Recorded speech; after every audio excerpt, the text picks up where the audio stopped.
Hello সবাইকে, স্বাগতম সকলকে চট্টগ্রাম ইউনিভার্সিটির বাংলা প্রথম পত্র ও দ্বিতীয় পত্রের ওয়ান শট ক্লাসে।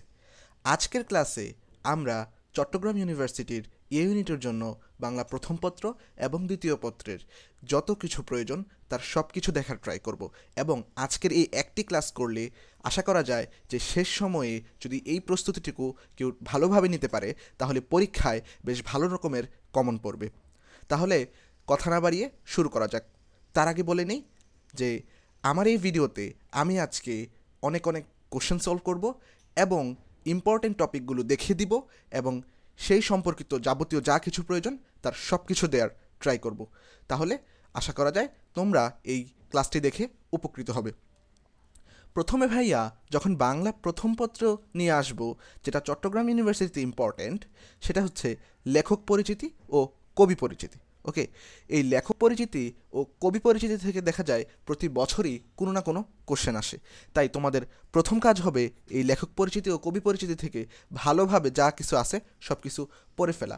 বিশেষ করে এখানে যে রবীন্দ্রনাথ এবং যে কাজী নজরুল ইসলাম, তাদের যে গল্পগ্রন্থ উপন্যাস, কোনটা গল্পগ্রন্থ কোনটা উপন্যাস কোনটা নাটক, সেগুলো ভালোভাবে পড়ে ফেলতে হবে এবং তাদের জীবনীগুলোও একবার রিডিং দিয়ে যেতে হবে এবং সালগুলোও বেশ ইম্পর্টেন্ট। ওকে, সো এটা তোমরা বই থেকে পড়ে নিবে। এবং এছাড়াও অন্যান্য যে লেখক পরিচিতি, যেমন কবি শামসুর রহমানের মতো যে ইম্পর্টেন্ট যে কবিগুলো আছে, তাদের যে কবি পরিচিতি সেটা পড়ে ফেলতে হবে। ওকে, সো এছাড়া লেখক পরিচিতির মধ্যে কোনটা কোন ছন্দে রচিত সেগুলো পড়তে হবে এবং কোনটা কোন গ্রন্থ থেকে সংকলিত, এটা খুবই ইম্পর্টেন্ট। কোনটা কোন গ্রন্থ থেকে সংকলিত, যেমন আমার পথ, এটা রুদ্রমঙ্গল গ্রন্থ থেকে সংকলিত। তারপর রেইনকোট, জাল স্বপ্ন, স্বপ্নের জাল, এটা থেকে সংকলিত। তাহলে এগুলো আমাদেরকে ভালো করে পড়ে ফেলতে হবে। আচ্ছা, তারপর ভাইয়া সেকেন্ডলি আমাদেরকে যে অপরিচিতা গল্প, সিরাজউদ্দৌলা এবং লাল সালু উপন্যাসের যে লাল সালু তো একটা নাটক, ওকে সরি, আচ্ছা, যে মানে সিরাজউদ্দৌলা ও লাল সালু এগুলার যে উক্তিগুলো আছে সেগুলো খুব খুব ইম্পর্টেন্ট ভাইয়া। কেননা দেখা যায় যে সিরাজউদ্দৌলা এবং লাল সালু থেকে বিভিন্ন সময় দেখা যায় কোনো কোনো বছরে যে বিভিন্ন ধরনের উক্তি দিয়ে আমাদেরকে কোশ্চেন করা হয়ে থাকে এবং সেই উক্তিগুলো অত্যন্ত ইম্পর্ট্যান্ট। তার আগে বলে দিই, আমাদের এখানে আজকে অনেকগুলো স্লাইড আমরা দেখব এবং তার পিডিএফ আমি কমেন্ট বক্সে ভিডিও শেষে দিয়ে দেবো, যাতে তোমরা খুব ভালোভাবে পড়ে ফেলতে পারো। ওকে, ওয়েট সাম সেকেন্ডস। ওকে, আসো ভাইয়া। তো এখন আসি ভাইয়া, যে আমি বললাম যে উক্তিগুলা পড়বো, সো তার সাথে সাথে আমাদেরকে কিন্তু যে কবিতার যে লাইনগুলো আছে সেগুলোও কিন্তু ভালোভাবে পড়ে ফেলতে হবে। কবিতার যে লাইনগুলো আছে সেগুলো আমাদেরকে ভালোভাবে পড়ে ফেলতে হবে। যেমন দেখা যায় যে 18 বছর বয়স কবিতার লাইন থেকে প্রশ্ন আসে, সোনার তরী কবিতার লাইন থেকে প্রশ্ন আসে, তাহারই মনে পরে মনে কবিতার লাইন থেকে প্রশ্ন পড়ে। এক্ষেত্রে তোমরা শর্ট সিলেবাসকেই প্রাধান্য দেবো, শুধু শর্ট সিলেবাসকেই পড়বে শেষ সময়ে, ফুল সিলেবাস পড়ার দরকার নেই, কারণ অত সময় নাই ভাইয়া। ওকে, সো কবিতার লাইনগুলো আমাদেরকে একবার হলেও দেখে যেতে হবে, যাতে পরীক্ষায় আসলে আমরা অ্যান্সার করতে পারি। নেক্সট, কোনটা কোন কাব্যগ্রন্থের অন্তর্গত। ওকে, সো এই যে এটা তো বললাম যে কোনটা কোন কাব্যগ্রন্থের অন্তর্গত, এটাও আমাদের লাগবে। ওকে, তারপর হচ্ছে রেইনকোট গল্পের চরিত্র, এটা খুবই ইম্পর্টেন্ট ভাইয়া। রেইনকোট গল্পের চরিত্র, যেমন গত বছরই এসেছিল যে রেইনকোটটি কার মূলত। ওকে, আমরা জানি রেইনকোটটি হচ্ছে আসমার ভাই, যে আর নুরুল হুদার শ্যালক মিন্টুর। ওকে, আসমার ভাই নুরুল হুদার শ্যালক মিন্টুর। ওকে, সো এভাবে রেইনকোটের অন্যান্য যে গল্পের চরিত্র এগুলো পড়ে ফেলতে হবে। এখন আমি কি তোমাদের জাস্ট এই দিয়ে থেমে থাকবো না, আমি সাথে সাথে গুরুত্বপূর্ণ যেই পার্টগুলো আছে সেগুলোও আমি আমার স্লাইডে নিয়ে এসেছি এবং সেগুলোও আমি তোমাদেরকে সকলকে পড়িয়ে দিব। ওকে, আচ্ছা, প্রথম আসো যে রেইনকোট গল্পটা হচ্ছে ছবির জন্য সবচেয়ে বেশি ইম্পর্টেন্ট। তুমি যাই বলো না কেন ভাইয়া, রেইনকোট, সিরাজউদ্দৌলা, লাল সালু এগুলা ছবির জন্য সবচেয়ে বেশি ইম্পর্টেন্ট। ওকে, তাহলে আসো এখন আমরা রেইনকোট গল্প থেকে একটু পড়ে নিই। ওকে, এখন প্রথম কথা হচ্ছে রেইনকোট গল্পটা ভাইয়া লিখছে কে? রেইনকোট গল্পটি লিখছেন আখতারুজ্জামান ইলিয়াস। রেইনকোট গল্পের রচয়িতাকে আখতারুজ্জামান ইলিয়াস। তারপর রেইনকোট গল্পটি প্রকাশিত হয় 1995 সালে। কত সালে ভাইয়া? 1995 সালে। কোন গল্পগ্রন্থে? জাল স্বপ্ন, স্বপ্নের জাল। জাল স্বপ্ন, স্বপ্নের জাল গল্পগ্রন্থে এই রেইনকোট গল্পটি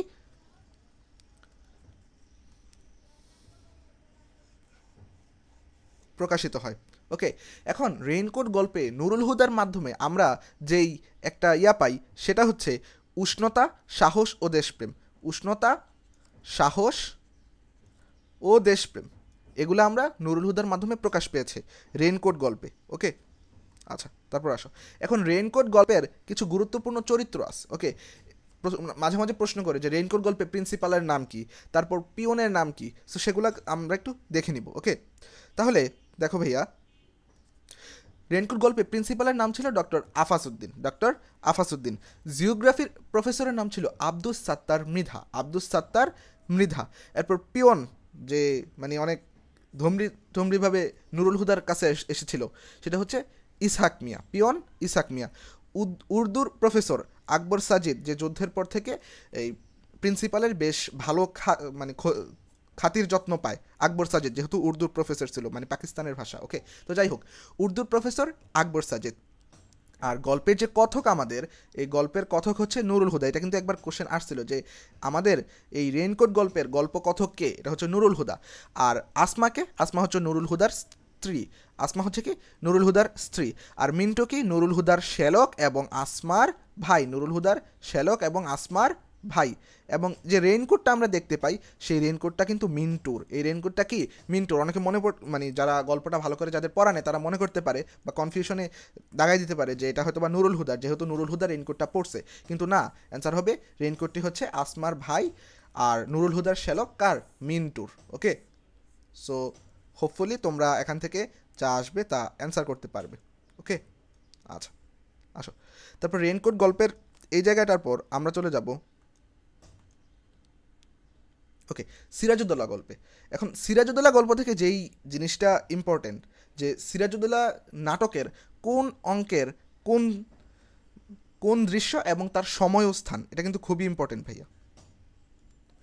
অর্থাৎ মানে প্রথম অঙ্কের প্রথম দৃশ্য কোথায় ঘটছে এবং তার সময়কাল কি, এটা কিন্তু খুবই ইম্পর্টেন্ট। এটা থেকে বিগত বছরে কোশ্চেন এসেছে। ওকে, এবং এটা খুবই ইম্পর্টেন্ট এই যে সিউর জন্য, এই ইউনিটের জন্য। ওকে, সো আমরা একটু দেখব এখন যে সিরাজউদ্দৌলা গল্পটি সিকান্দার আবু জাফর 1918 সালে সাতক্ষীরায়, মানে সিরাজউদ্দৌলা গল্পটি রচয়িতাকে সিকান্দার আবু জাফর। এখন এই যে সিকান্দার আবু জাফর, তিনি জন্মগ্রহণ করেন কত সালে, 1918 সালে। 1918 সালে তিনি সাতক্ষীরায় জন্মগ্রহণ করেন। ওকে, তিনি সাতক্ষীরায় জন্মগ্রহণ করেন।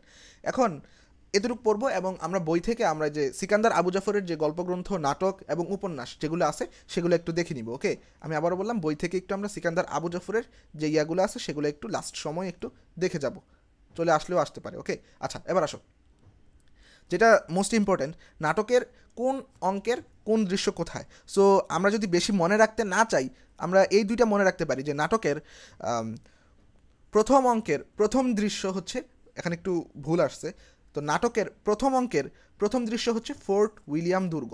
কোথায়, ফোর্ট উইলিয়াম দুর্গ। নাটকের প্রথম অঙ্কের দৃশ্য ফোর্ট উইলিয়াম দুর্গে মানে ঘটে। তারপর হচ্ছে নাটকের প্রথম অঙ্কের দ্বিতীয় দৃশ্য কোথায় ঘটে, সেটা হচ্ছে ফোর্ট উইলিয়াম জাহাজ। সেটা হচ্ছে কি, ফোর্ট উইলিয়াম জাহাজ। ওকে ওয়েট,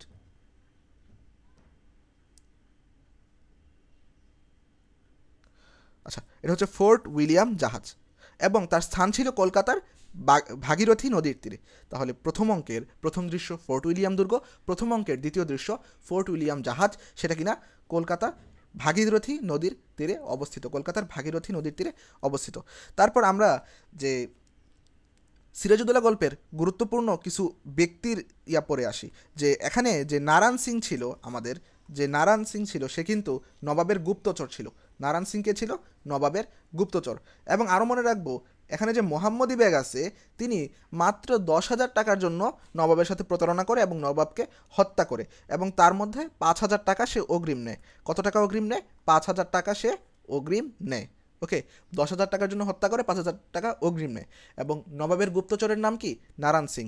নবাবের গুপ্তচরের নাম কি, নারায়ণ সিং। এখন এই অধ্যায় থেকে কিছু উক্তি অত্যন্ত গুরুত্বপূর্ণ। ওকে, এখন আমরা এই উক্তিগুলো এক নজরে একটু দেখে নিব। ওকে, এখন যে সবগুলো আনছি ব্যাপারটা এরকম না, আমার কাছে যেগুলো কিছু ইম্পর্টেন্ট মনে হয়েছে সেগুলো আনছি, এবং তোমরা বই থেকে দাগানো, যারা এইচএসসির সময় পড়েছো, যে দাগানো যে ইম্পর্টেন্ট উক্তিগুলা, সেগুলো একটু লাস্ট সময়ে একটু দেখে যাবা। হ্যাঁ, ওকে,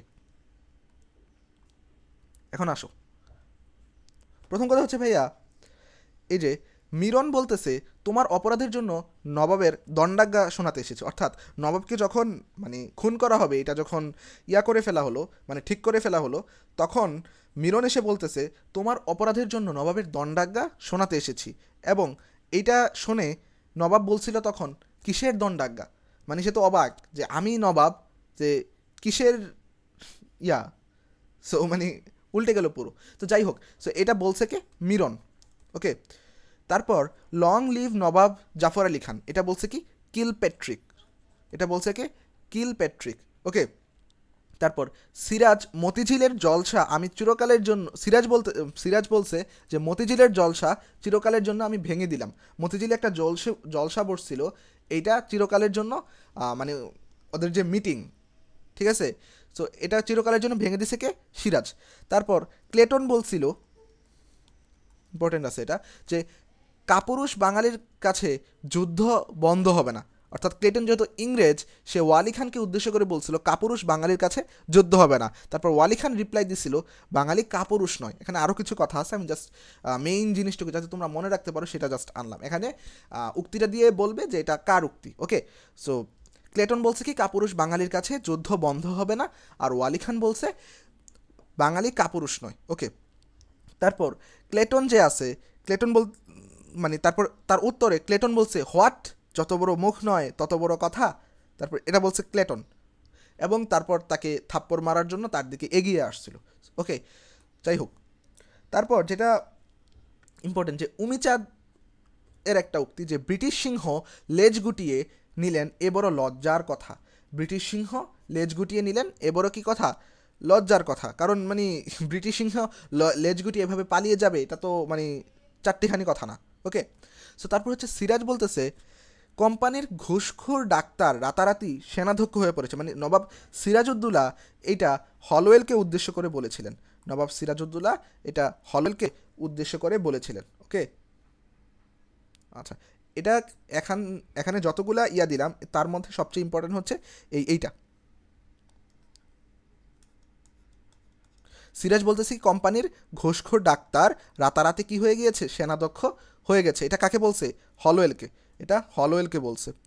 তারপর মার্টিন বলতেছে ঘুষ খেয়ে খেয়ে ঘুষের অর্থই বদলে গেছে ড্রেকের উদ্দেশ্যে। মানে ড্রেক বলতেছে আমি ঘুষ খাই নাই, আর মার্টিন তখন বলতেছে যে ঘুষ খেয়ে খেয়ে ঘুষের অর্থই বোধহয় আপনার কাছে বদলে গেছে, মানে এই টাইপের একটা কথা আর কি। ওকে, সো আমরা এখান থেকে এগুলা ভালো করে পড়ে নিব। ওকে, তাহলে এছাড়াও নবাব সিরাজউদ্দৌলা গল্পে যে উক্তিগুলো আছে সেগুলো কিন্তু অত্যন্ত গুরুত্বপূর্ণ, তোমরা নিজ দায়িত্বে সেগুলা পড়ে নিবে। ওকে, মানে গুরুত্বপূর্ণ উক্তিগুলো পরীক্ষা যাওয়ার আগে অবশ্যই একবার দেখে নিবে। এবং আমরা এখন অনেক প্রশ্ন সলভ করব, অ্যান্ড আশা করি সেখান থেকে তোমাদের একটা আইডিয়া হয়ে যাবে যে কীরকম কোশ্চেন আসে, এবং সেই প্রশ্নগুলো অ্যান্সার করার মাধ্যমেই ইনশাল্লাহ সেখান থেকেই কমন পাবো।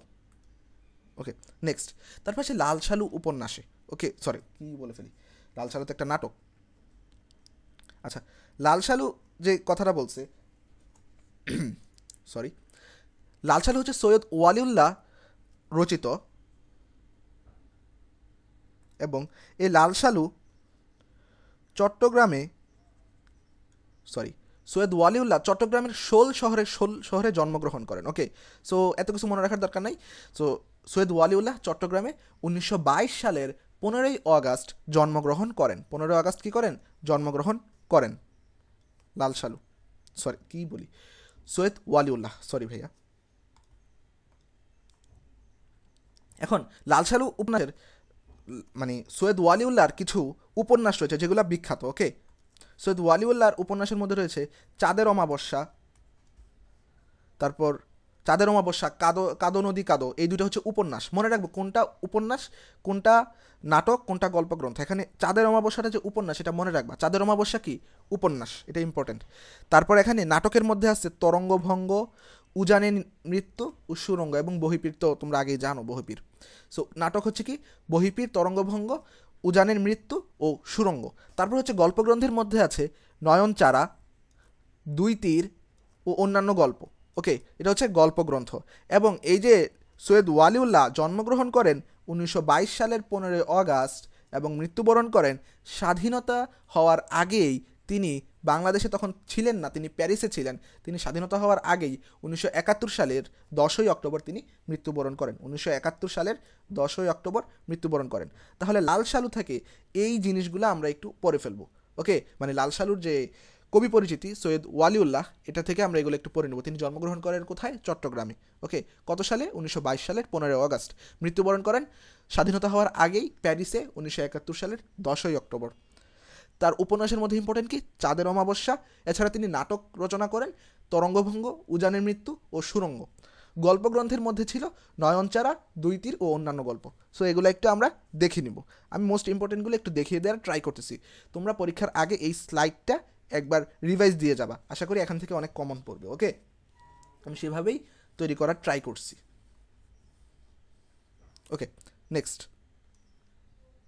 আচ্ছা, তারপর হচ্ছে এখন আপাতত আমরা বাংলা থেকে কি যা যা বললাম, আমি তো কিছু দেখিয়ে দিলাম যে যেগুলো ইম্পর্টেন্ট, যে লেখক পরিচিতি, কবি পরিচিতি, অপরিচিতা গল্প, সিরাজউদ্দৌলা লাল সালুর উক্তি এবং কবিতার লাইনগুলো এবং কোনটা কোন গ্রন্থের অন্তর্গত এটা দেখতে হবে, যে কোনটা কোন গ্রন্থের অন্তর্গত, এবং রেইনকোট গল্পের যে চরিত্র সেগুলো দেখতে হবে। তারপর লাল সালু যে ইয়াটা আছে সেটা দেখতে হবে। তারপর সিরাজউদ্দৌলা দেখতে হবে। ওকে, সো এগুলা আমরা দেখে যাব। সিরাজউদ্দৌলা ক্ষেত্রে যে কোন অঙ্কের কোন দৃশ্য সেগুলো দেখতে হবে, যেগুলো আমি দেখাই দিছি অলরেডি। প্রথম দুইটা অবশ্যই মনে রাখতে হবে। ওকে, ওয়েট।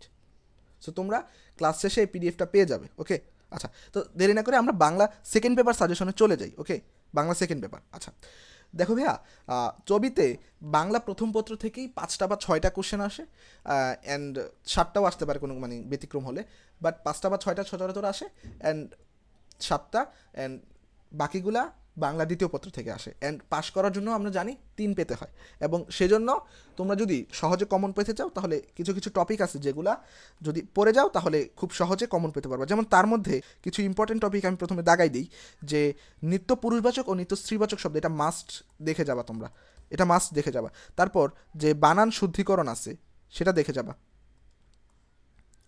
বানান শুদ্ধিকরণ, বানান যে শুদ্ধিকরণ আছে সেটা দেখে যাবো, আমি দেখাবো, এগুলা সবগুলা দেখিয়ে দিব, এখানে স্লাইড আছে।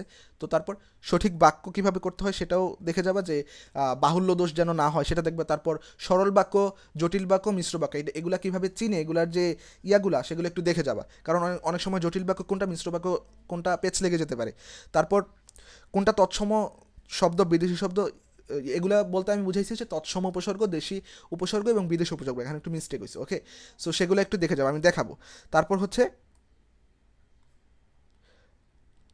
সন্ধিটা খুবই ইম্পর্টেন্ট, যারা পারো তারা অবশ্যই দেখে যাবা সন্ধিটা, কারণ এখন না পারলে তো লাস্ট সময়ে পড়ারও খুব একটা সময় নেই, তো সন্ধিটা দেখে যাবা। ওকে, তাও আমি কোশ্চেন সলভ করবো, যারা না পারো সেই কোশ্চেনগুলো অলরেডি সলভ করে যাবা, ইনশাল্লাহ সেখান থেকেও আসতে পারে কমন। ওকে, তারপর সমার্থক শব্দ আছে সেগুলোও দেখে যাবা। ওকে, এক কথায় প্রকাশও মাঝে মাঝে আসতে দেখা যায়। তাহলে মোস্ট ইম্পর্টেন্টের মধ্যে আছে যে নিত্য পুরুষবাচক ও নিত্য স্ত্রীবাচক শব্দ, সরল বাক্য, জটিল বাক্য ও মিশ্র বাক্য চেনা, তারপর হচ্ছে বানান শুদ্ধিকরণ, সঠিক বাক্য। বলা যায় যে এই 3টা থেকে, অর্থাৎ মানে সরল বাক্য, জটিল বাক্য, মিশ্র বাক্য চেনা, বানান শুদ্ধিকরণ এবং সঠিক বাক্য, এইগুলা থেকে, এই 3টা ইয়া থেকে একটা কোশ্চেন শিওর আসবে হয়তো বা। ওকে, মানে আসার মতো অনেক ইম্পর্টেন্ট এগুলা।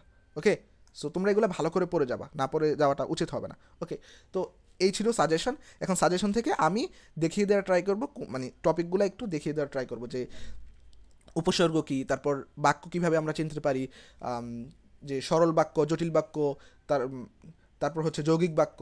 তো তোমরা ক্লাসটা পুরোপুরি দেখার ট্রাই করবো। ওকে, এখানে অনেক কিছু আছে। আচ্ছা, তো প্রথম কথা হচ্ছে উপসর্গ। বাংলা ভাষায় উপসর্গ আমরা জানি 3 প্রকার। একটা হচ্ছে খাঁটি বাংলা উপসর্গ, আরেকটা হচ্ছে তৎসম উপসর্গ বা সংস্কৃত উপসর্গ, এবং আরেকটা হচ্ছে বিদেশি উপসর্গ। এখন এই যে খাঁটি বাংলা উপসর্গ হচ্ছে 21টি, কি বললাম, খাঁটি বাংলা উপসর্গ 21টি, তৎসম উপসর্গ 20টি। ওয়েট, তোমরা দেখতে পাচ্ছ কি না? ওকে, সো যদি একটু দেখো, খাঁটি বাংলা উপসর্গ কয়টা? 21টা। খাঁটি বাংলা উপসর্গ 21টা, তৎসম উপসর্গ 20টা, আর বিদেশি উপসর্গ এটা অসংখ্য। বিদেশি উপসর্গ কি? অসংখ্য। এখন খাঁটি বাংলা উপসর্গ কি, তৎসম উপসর্গগুলো কি কি?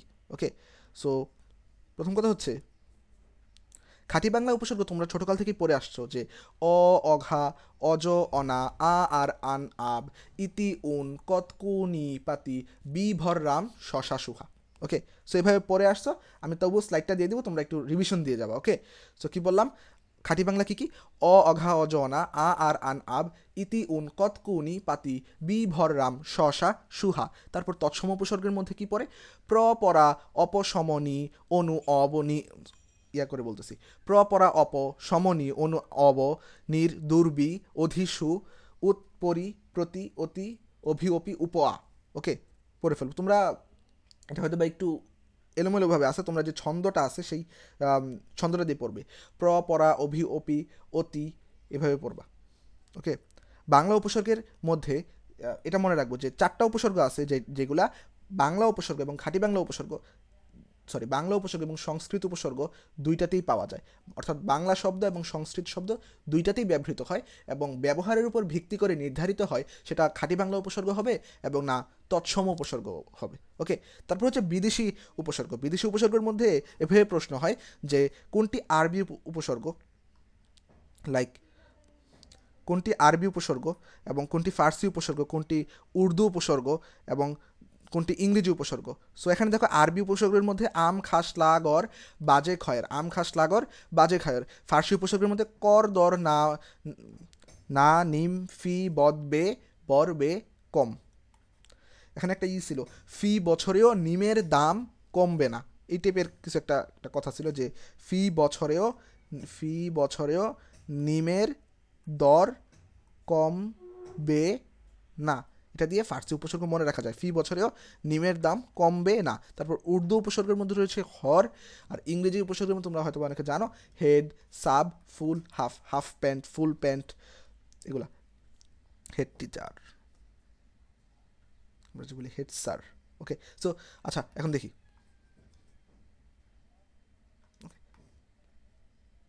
উপসর্গ থেকে এগুলো পড়লেই হয়ে যাবে, কিন্তু আমরা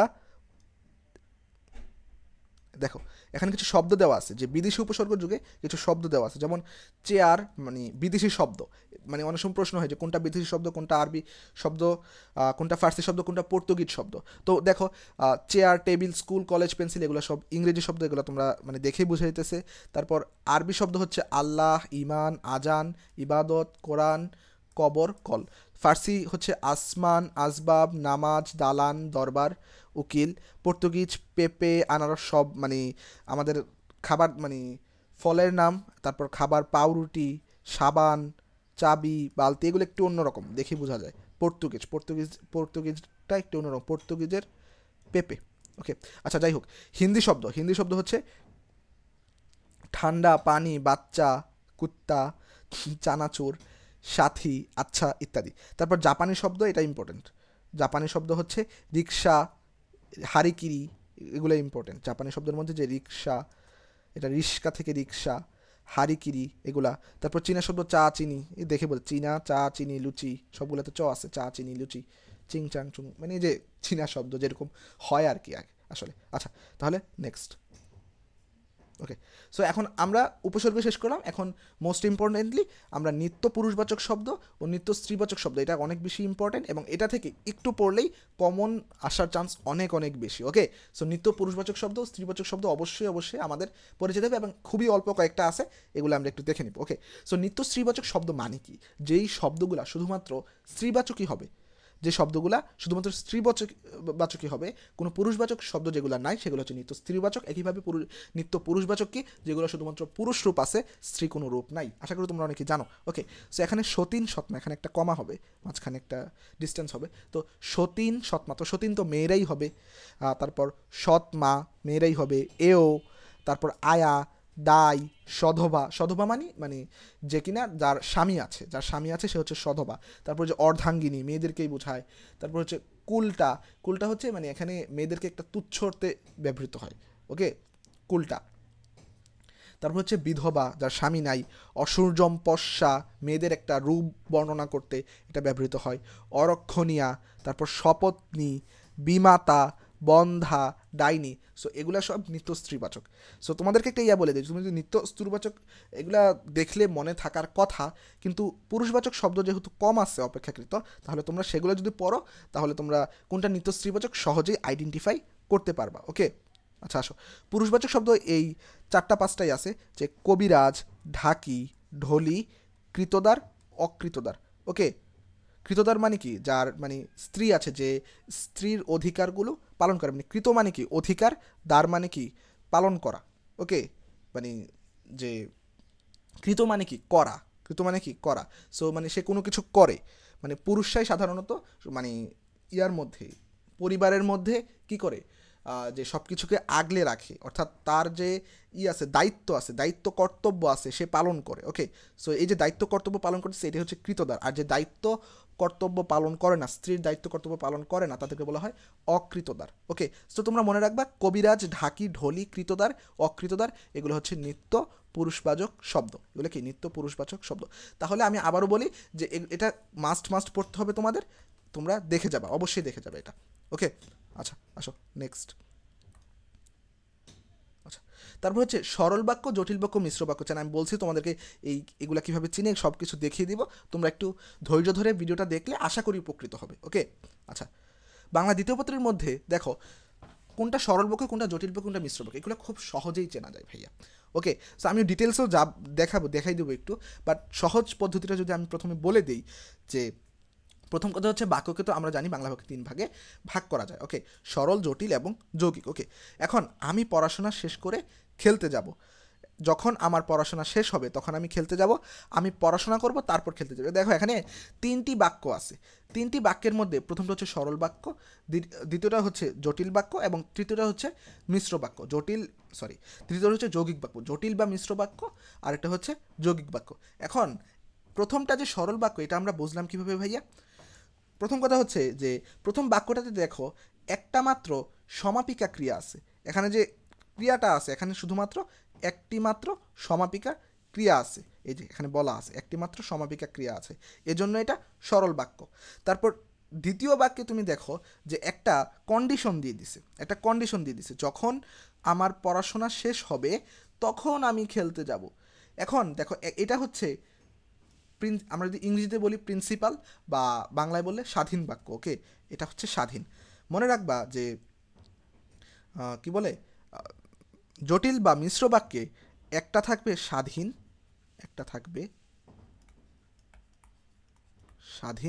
আরেকটা থাকবে আশ্রিত খণ্ডবাক্য বা অধীন বাক্য, আরেকটা থাকবে অধীন বা আশ্রিত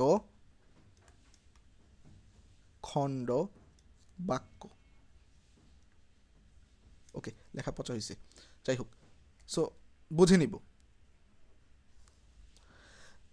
তার মানে যদি একটা স্বাধীন বাক্য একটা আশ্রিত খণ্ডবাক্য থাকে এবং মাঝখানে যখন, তখন, যদি, তবে এরকম দ্বারা যুক্ত থাকে, তখন আমরা সেটা বুঝে নিব সেটা হচ্ছে জটিল বাক্য। অর্থাৎ তোমরা সাধারণত দেখবে একটা কন্ডিশন দেওয়া থাকবে, দুইটাই স্বাধীন বাক্য থাকবে না, বাট যৌগিক বাক্যর ক্ষেত্রে দুইটাই দেখবা স্বাধীন বাক্য থাকবে, দুইটাই সেখানে স্বাধীন বাক্য থাকবে। যেমন দেখো এই যে খেলতে যাব, আলাদাভাবে বলা যায় আমি পড়াশোনা শেষ করব, এখানে কিন্তু তুমি একটা বাক্য বলে আরেকটা বাক্য যদি তুমি নাও বলতা তাহলে কিন্তু মানে কোনো একটা আসে যাইতো না, মানে লিখতে পারতো আলাদাভাবে, তারা বসতে পারতো, কিন্তু এখানে তারপর দিয়ে এই দুইটা বাক্যকে সংযুক্ত করছে। ওকে, সো যেখানে সহজভাবে মনে রাখবো, যেখানে শুধুমাত্র একটি মাত্র সমাপিকা ক্রিয়া সেটা সরল বাক্য, যেখানে একটা কন্ডিশন, একটা স্বাধীন বাক্য এবং একটা আশ্রিত খণ্ডবাক্য থাকবে সেটা হচ্ছে জটিল বা মিশ্র বাক্য। আর যৌগিক বাক্যর ক্ষেত্রে হবে দুইটাই স্বাধীন বাক্য থাকবে সাধারণত, এবং মাঝখানে কোনো একটা দ্বারা তারপর এবং তারপর অথবা এগুলা দ্বারা যুক্ত থাকবে। দেখো এখানে কি বলছে, দ্বিতীয় বাক্যের দুটি অংশ যখন এবং তখন যোজক দ্বারা যুক্ত হয়েছে, আর এটা হচ্ছে জটিল বা মিশ্র বাক্যের উদাহরণ। আর তৃতীয় বাক্যে করব, যাব দুটি সমাপিকা ক্রিয়া রয়েছে, এটি যৌগিক বাক্য। এটা দ্বারা তুমি মনেও রাখতে পারো, নাও রাখতে পারো। আমি যেভাবে বলছি যে দুইটাই বাক্য সাধারণত মানে শেষ হয়ে যাবে, দুইটাই স্বাধীন বাক্য হবে, বা একটা স্বাধীন বাক্য একটা জটিল বা মিশ্র বাক্য এইভাবে থাকবে। ওকে, সো আমরা আরও দেখবো। ওকে, সো এখন এটা তো আমরা শর্টকাট বললাম, ঠিক আছে। এখন ডিটেলসে আসলে মূলত এই সরল বাক্য জটিল বাক্য বলতে আসলে কী বোঝায় একটু এক নজরে আমরা একটু দেখে যাব লাস্ট মোমেন্টে। যে যেমন দেখো সরল বাক্য, এটাতে শুধুমাত্র একটা সমাপিকা ক্রিয়া থাকবে, এটা আমি বললাম। দেখো পাখিগুলো নীল আকাশে উড়ছে, এখানে শুধুমাত্র একটা সমাপিকা ক্রিয়া, যেমন উড়ছে, ওকে, একটা সমাপিকা ক্রিয়া, এই জন্য এটা সরল বাক্য। এখন সরল বাক্যে অনেক সময় ক্রিয়া অনুপস্থিত থাকতে পারে, অর্থাৎ ক্রিয়া যদি অনুপস্থিত থাকে সেটা আমরা বুঝে নিব সেটা সরল বাক্য। যেমন আমরা 3 ভাই বোন, মাঝে মাঝে কিন্তু ব্যতিক্রমগুলো থেকেও আসে, ওকে। তো মানে একেবারে সহজ দিবে ব্যাপারটা এরকম না, ওকে, এটা ভর্তি পরীক্ষা, ওকে। সো যাই হোক, আমরা 3 ভাই বোন। তারপর দেখো বাক্যের মধ্যে এক বা একাধিক অসমাপিকা ক্রিয়া থাকলেও সরল বাক্য হয়, মাঝে মাঝে হয়। যেমন তিনি খুব সকালে ঘুম থেকে উঠে পায়চারি করতে করতে বাজারের দিকে গেলেন। তুমি দেখো এখানে কিন্তু কোনো যোজক দ্বারা কোনো কিছু যুক্ত হয়নি, এখানে কিন্তু তুমি দেখো কোনো যোজকই নাই, পুরা সেন্টেন্সে কোনো যোজক নাই। সো যেহেতু কোনো যোজক নাই সেহেতু এটা অবশ্যই মানে নিশ্চয়ই জটিল বাক্য বা মিশ্র বাক্য বা যৌগিক বাক্যের মধ্যে যাবে না। এবং দেখবা আমরা জানি কি অসমাপিকা ক্রিয়া এক বা একাধিক থাকতে পারে। সরল বাক্যে সমাপিকা ক্রিয়া একটা থাকবে, কিন্তু অসমাপিকা ক্রিয়া এক বা একাধিক থাকতে পারে। হোপফুলি তোমরা এটা জানো, ওকে। দ্রুত যাই জটিল বাক্য। এখন জটিল বাক্য তো বললাম, যে সে যারা, যারা তারা, যিনি তিনি, যারা তারা, যা তা, এগুলা সাপেক্ষ সর্বনাম দ্বারা যুক্ত থাকবে, মানে একটা কন্ডিশন দিয়ে দিবে, যদি তুমি এটা করো তবে আমি এটা করব, যদিও তুমি এটা করনি তবুও আমি এটা করব না, বা এই টাইপের। যেহেতু তুমি এটা করেছো বা যেহেতু তুমি মানে পড়াশোনা করেছো তুমি পরীক্ষায়, সেহেতু তুমি ভালো রেজাল্ট করবে, এই টাইপের কথাবার্তা, ওকে। সো যে ছেলেটি এখানে এসেছিল সে আমার ভাই, এই যে ছেলেটি এখানে এসেছিল, আমরা কিন্তু এই এসেছিল পর্যন্ত বলে থেমে থাকতে পারতেছি না, আমাদের সে আমার ভাই এটাও বলা লাগতেছে। তো তার মানে এটা কি হবে, অবশ্যই যৌগিক বাক্য হবে না, এটা জটিল বাক্য হবে। তারপর যদি তুমি যাও তবে তার দেখা পাবে, এই যে যদি দিয়ে একটা কন্ডিশন দিয়ে দিছে, ওকে। তো যখন বৃষ্টি নামলো, এই যে কন্ডিশন, তখন মানে যখন আর তখন একটা কন্ডিশন দিয়ে দিল, যখন বৃষ্টি নামলো তখন আমরা ছাতা খুঁজতে শুরু করলাম, ওকে। নেক্সট, এখন কথা হচ্ছে লাস্ট আছে যৌগিক বাক্য। এখন যৌগিক বাক্য সাধারণত অনেক সময় দেখা যায় যে কমা, সেমিকোলন, কোলন, ড্যাশ এগুলো থাকে। এখন মূলত এগুলা যেই ধরনের দ্বারা যুক্ত হয়, যোজক দ্বারা যুক্ত হয়, সেগুলো হচ্ছে এবং, ও, আর, অথবা, বা, কিংবা, কিন্তু, অথচ, সেজন্য, ফলে, এই যোজকগুলা দ্বারা সাধারণত যৌগিক বাক্য যুক্ত হয়। অর্থাৎ সবসময় যে যৌগিক বাক্য থেকে চিনবা এমনটাও না, তোমরা বাক্যের যে ধারা, মানে স্বাধীন বাক্য আছে, অধীন বাক্য আছে, দুইটাই স্বাধীন বাক্য আছে, একটা স্বাধীন একটা অধীন, এইভাবে তোমাদেরকে এইগুলা আইডেন্টিফাই করতে হবে অনেক সময়। তো হামিদ বই পড়েছে, আর এই যে আর দ্বারা যুক্ত হয়েছে সেজন্য এটা যৌগিক বাক্য। তারপর এখানে শুধুমাত্র একটা ইয়া আছে যে তারপর দিয়ে যুক্ত হয়েছে সেজন্য যৌগিক বাক্য। এখানে কিন্তু কোনো ইয়া দ্বারাই যুক্ত হয় না, শুধুমাত্র মাঝখানে একটা হাইফেন দ্বারা যুক্ত হয়েছে। সো তাহলে অন্ধকার হয়ে এসেছে, বন্ধুরাও মুখে ভার করে রইল। সো তুমি দেখো হামিদ বই পড়েছে, এটা আলাদাভাবে আমরা বলতে পারি, আর সীমা রান্না করছে এটাও আলাদাভাবে বলতে পারি, সে ঘর ঝাড়ু দিল এটাও আলাদাভাবে বলা যায়, ঘর মুছলো এটাও বলা যায়, তারপর পড়তে বসলো এটাও আলাদাভাবে বলা যায়। তুমি দেখলা যে মানে সবগুলো আলাদাভাবে আমরা বলতে পারি। সো অন্ধকার হয়ে এসেছে, হ্যাঁ অন্ধকার হয়ে এসেছে, ওকে বলা যায়, বন্ধুরাও মুখ ভার করে রইল এটাও বলা যায়, ওকে। সো এভাবে আমরা একটু পড়ার ট্রাই করবো, ওকে। আর তোমাদের ক্লাস শেষে আমি পিডিএফটা দিয়ে দিব, সমস্যা নেই, কমেন্টে বা ডিসক্রিপশনে আমি পিডিএফটা দিয়ে দিব, একটু চেক করে নিও, ওকে। সো নেক্সট, সো তারপর আমাদের যে মোস্ট ইম্পর্টেন্ট যেটা বানান শুদ্ধিকরণ থেকে মাঝে মাঝে দেখা যায় সিইউতে আসে, ওকে, সিইউ ইউনিটে আসে। তো প্রথম কথা এগুলো কিন্তু সবসময় আমরা মনে রাখতে পারি না যে কোনটা কি। সো আমি কিন্তু কিছু ট্রিক্স দেওয়ার ট্রাই করব যে কোনটা কীভাবে আসলে আসলো।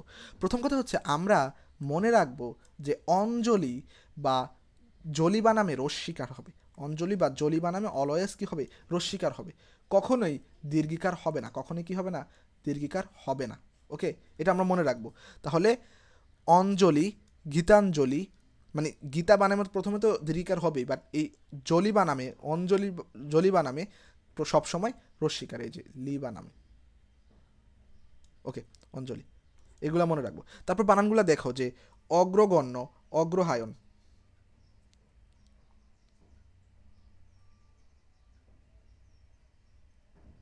আচ্ছা খেয়াল করো, ফুলে দেখতে পারতেছো।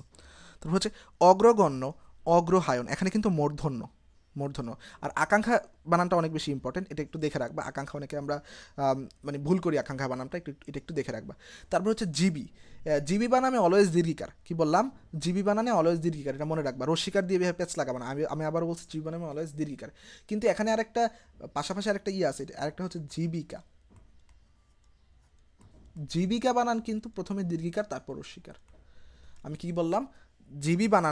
জিবি বানান দুইটাই দীর্ঘিকার, বাট জীবিকা বানান এটা প্রথমে দীর্ঘিকার তারপর রস্বীকার, প্রথমে দীর্ঘিকার তারপর রস্বীকার। ওকে, সো এটা আমরা মনে রাখবো।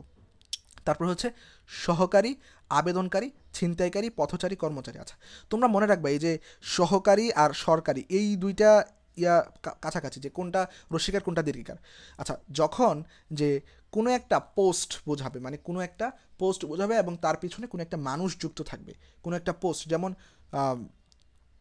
কি বলতেছি, মানে কোনো একটা মানুষ বা ব্যক্তি, যখন কোনো একটা ব্যক্তি বোঝাবে, ব্যক্তি যখন কোনো একটা ব্যক্তি বোঝাবে, তখন অবশ্যই আমরা দীর্ঘিকার ইউজ করব। ব্যক্তি বোঝালে আমরা কি ইউজ করব? দীর্ঘিকার।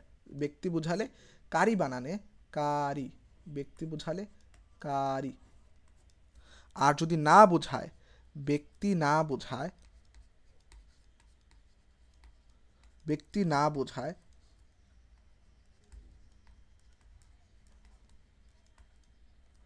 তাহলে হবে রস্বীকার।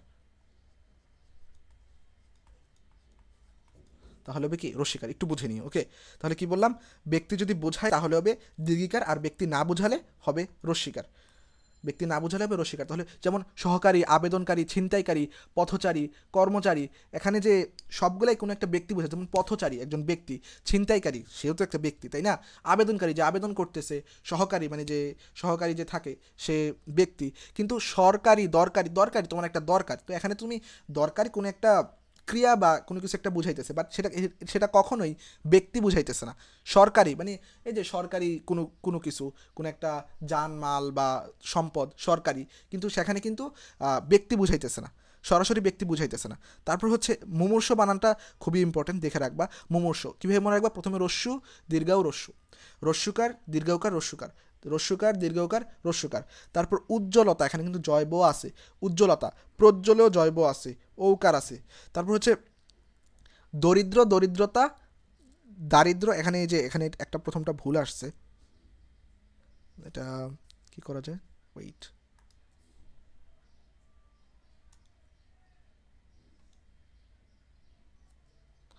এই যে এটা হবে না।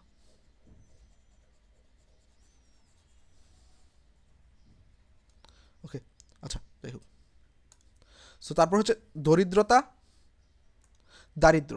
হয় দরিদ্রতা হবে, না হয় দারিদ্র হবে, এটা দেখে রাখবা। হয় দরিদ্র কখনো হবে না, এই যে এতটুক কখনো হবে না, দরিদ্র কখনো হবে না। হয় দরিদ্রতা, না হয় দারিদ্র। তারপর হয় দৈন্য, না হয় দীনতা, হয় দৈন্য, না হয় দীনতা, হয় দৈন্য, না হয় দীনতা। ওকে,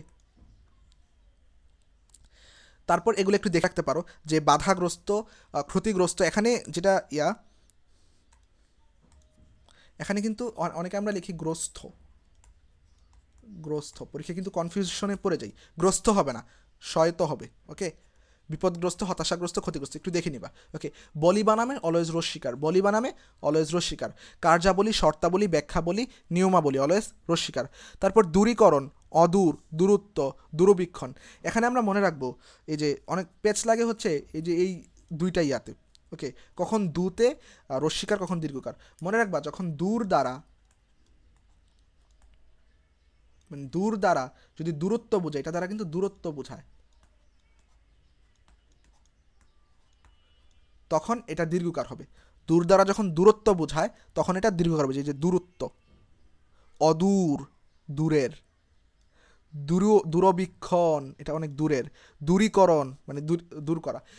এবং যখন খারাপ কোনো কিছু বোঝায় দু দ্বারা, মানে আমি এখানে দূর দ্বারা না, দু দ্বারা।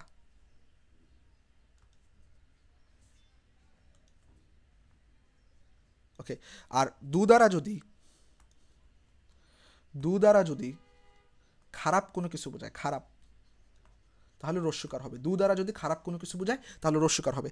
যেমন দেখো দুর্দিন, দুরূহ, দুর্গা, দুর্গতি, দুর্দান্ত, দুর্নীতি, দুর্যোগ সব খারাপ কিছু, দুর্ঘটনা, দুর্নাম, দুর্ভোগ সব খারাপ কিছু। এবং একই সাথে দেখো যখন দূরত্ব বুঝাবে, দূরত্ব বুঝাইতেছে, দূরবর্তী দূরত্ব বুঝাইতেছে, সো এগুলা বুঝাইলে কি হবে, দীর্ঘকার হবে। তারপর হচ্ছে পুনঃপ্রকাশ, পুনঃপরীক্ষা, পুনঃপ্রবেশ, পুনঃপুন, এই বানামগুলো একটু দেখে যাওয়া।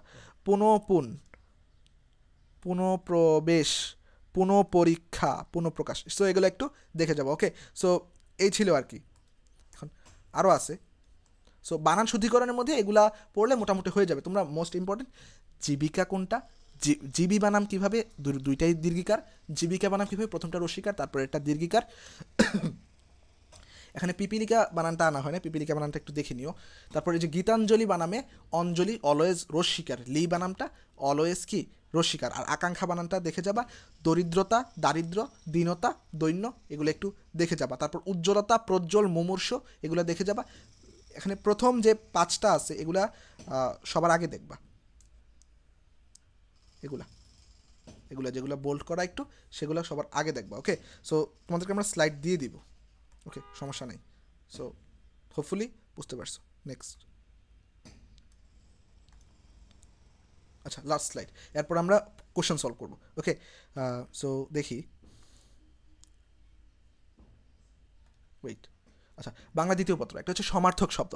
আমরা যদি বলি যে চাঁদ, সোম, শশধর, সমার্থক শব্দের মধ্যে প্রথম যে 5টা আছে এখানে, এগুলো আগে আগে পড়ে ফেলবা, এগুলোই অনেক বেশি ইম্পর্টেন্ট। ওকে, প্রথম কথা হচ্ছে চাঁদ, চাঁদের ইয়া কি, সমার্থক শব্দ কি, সোম, শশধর, সুধাকর, শশাঙ্ক, শশী, ইন্দু, বিধু, শীতাংশু, হিমাংশু, নিশাকর, মানে নিশিনাথ। এখান থেকে যে শশাঙ্ক, শশী, ইন্দু, বিধু, ওকে, শীতাংশু, হিমাংশু, নিশাকর, এগুলো একটু দেখে যাবা। তারপর আগুন, অনল, পাবক, দহন, সর্বভুক, সর্বসূচি, বন্যী, অগ্নি, হুতাসন, এগুলো একটু দেখে রাখবা।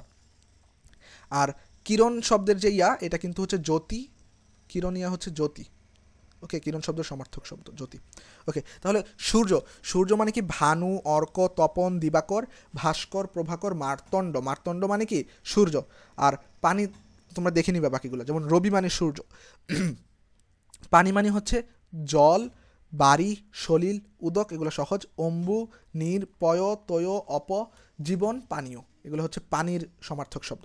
তারপর হচ্ছে আকাশের সমার্থক শব্দ হচ্ছে আসমান, গগন, বোম, নীলিমা, শূন্য, তোমরা একটু নিজ দায়িত্বে এগুলো পড়ে নিবা। তারপর অন্তরিক্ষ, আলোর মধ্যে আছে নূর, কিরণ, জ্যোতি।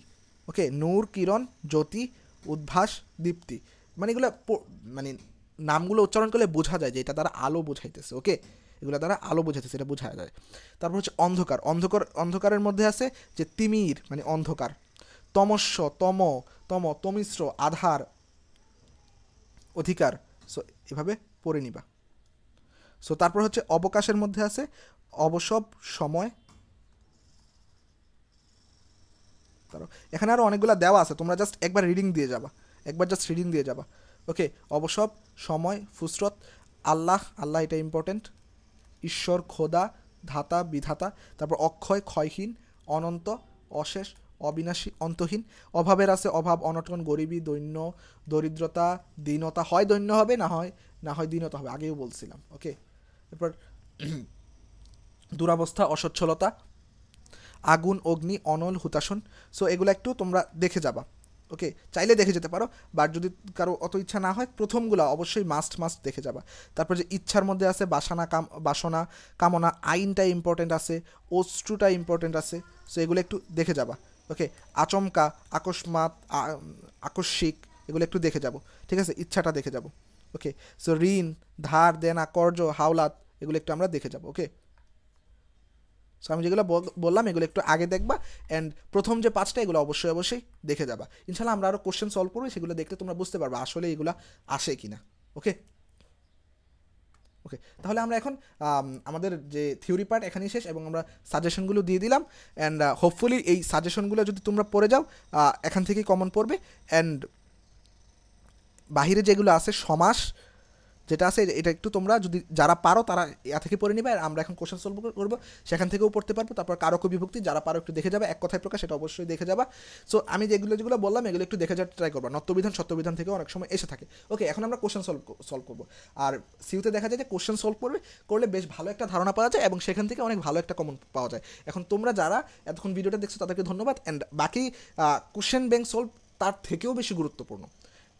সাজেশন তো দিলামই, বাট তার থেকে গুরুত্বপূর্ণ কি কোশ্চেন ব্যাংক সলভ। সো সেগুলো আমরা অনেক দ্রুত যাব এবং কোশ্চেন অনেকগুলো সলভ করব এবং সেখান থেকে ইনশাল্লাহ ভালো রকমের কমন পড়বে ইনশাল্লাহ। ওকে, সো দেখা যাক কাজী নজরুল ইসলাম কত সালে বাঙালি পল্টনে যোগদান করেন। ওকে, কাজী নজরুল ইসলাম 1917 সালে বাঙালি পল্টনে যোগদান করেন। মনে রাখবো তিনি 49 নং বাঙালি পল্টনে যোগদান করেন, 49 নং বাঙালি পল্টনে যোগদান করেন। ওকে, কাজী নজরুল ইসলাম মাত্র 43 বছর বয়সে মারা যান, এটাও মনে রাখবো। ওকে, তিনি বাঙালি পল্টনে যোগদান করেন। ওকে, আচ্ছা নেক্সট, শেখ মুজিবুর রহমান কত সালে পূর্ববঙ্গের প্রাদেশিক মন্ত্রিসভা পদত্যাগ করেন? এটা হবে এটা বই থেকেই আসছে, এটা হচ্ছে 1956 সাল, 1956 সাল, এটা একটু মনে রাখবো। ওকে, 1956 সাল। রেনকোটটির মূল মালিক কে ছিলেন? আমি বলছিলাম যে এটা ইম্পর্টেন্ট। তো সো রেনকোটটির মূল মালিক ছিলেন কে? নুরুল হুদা। রেনকোটটির মূল মালিক, আমিও ওই যে ইয়া করে ফেলছি, বুঝছো, মিস্টেক করে ফেলছি। নুরুল হুদা না, নুরুল হুদা তো রেনকোটটা পরেছিল, কিন্তু রেনকোটটার মূলত মালিক ছিল মিন্টু। এবং নুরুল হুদা যখন রেনকোটটা পরছে তখন তাদের মানে নুরুল হুদার যে ছেলেমেয়েরা আছে তখন তাকে নুরুল হুদাকে দেখে বলছে যে বাবাকে মামার মতো দেখাচ্ছে, এরকম কিছু একটা বলছে। ওকে, সো নুরুল হুদার শ্যালক বিন্টুর ছিল রেনকোটটা। আর রেনকোট গল্পে রেনকোটটি সাহস ও দেশপ্রেমের প্রতীক। ওকে, ভুল করা যাবে না, একটু ইয়াভাবে অ্যান্সার দিতে হবে। আরফিয়াস কোন পুরাণের চরিত্র? মনে রাখবো আমরা এটা, আরফিয়াস হচ্ছে গ্রিক পুরাণের, আমরা বলি আরফিয়াস গ্রিক পুরাণের ইয়াকে আরফিয়াস, এটা জিকেতেও থাকে। আরফিয়াস হচ্ছে গ্রিক পুরাণের চরিত্র। ওকে, মৃগাঙ্ক শব্দের প্রতিশব্দ কি? ওকে, এখানে চন্দ্রের যে প্রতিশব্দ আছে এটা হচ্ছে মৃগাঙ্ক। এখন আনফর্চুনেটলি আমি যে এটা দিয়েছিলাম এখানে মৃগাঙ্কটা ছিল না, কোনো কারণে মিস্টেক হয়ে গেছে। সো মৃগাঙ্ক মনে রাখবো, এটা হচ্ছে চাঁদ, চন্দ্র চাঁদ।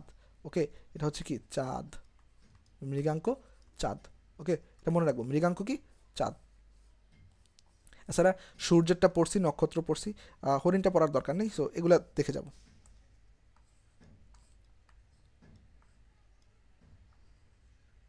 এই যে এখানেও দেওয়া আছে শশী, চাঁদ, সুধাংশু, সুধাকর, শশাঙ্ক, শশধর, বিধু, নিশাকর, হিমাংশু, শীতাংশু, হিমকর, চন্দ্রিমা, শশধর, মৃগাঙ্কিত, সুধানিধি। তারপর হচ্ছে উপমিত কর্মধারয় সমাসের উদাহরণ কোনটি?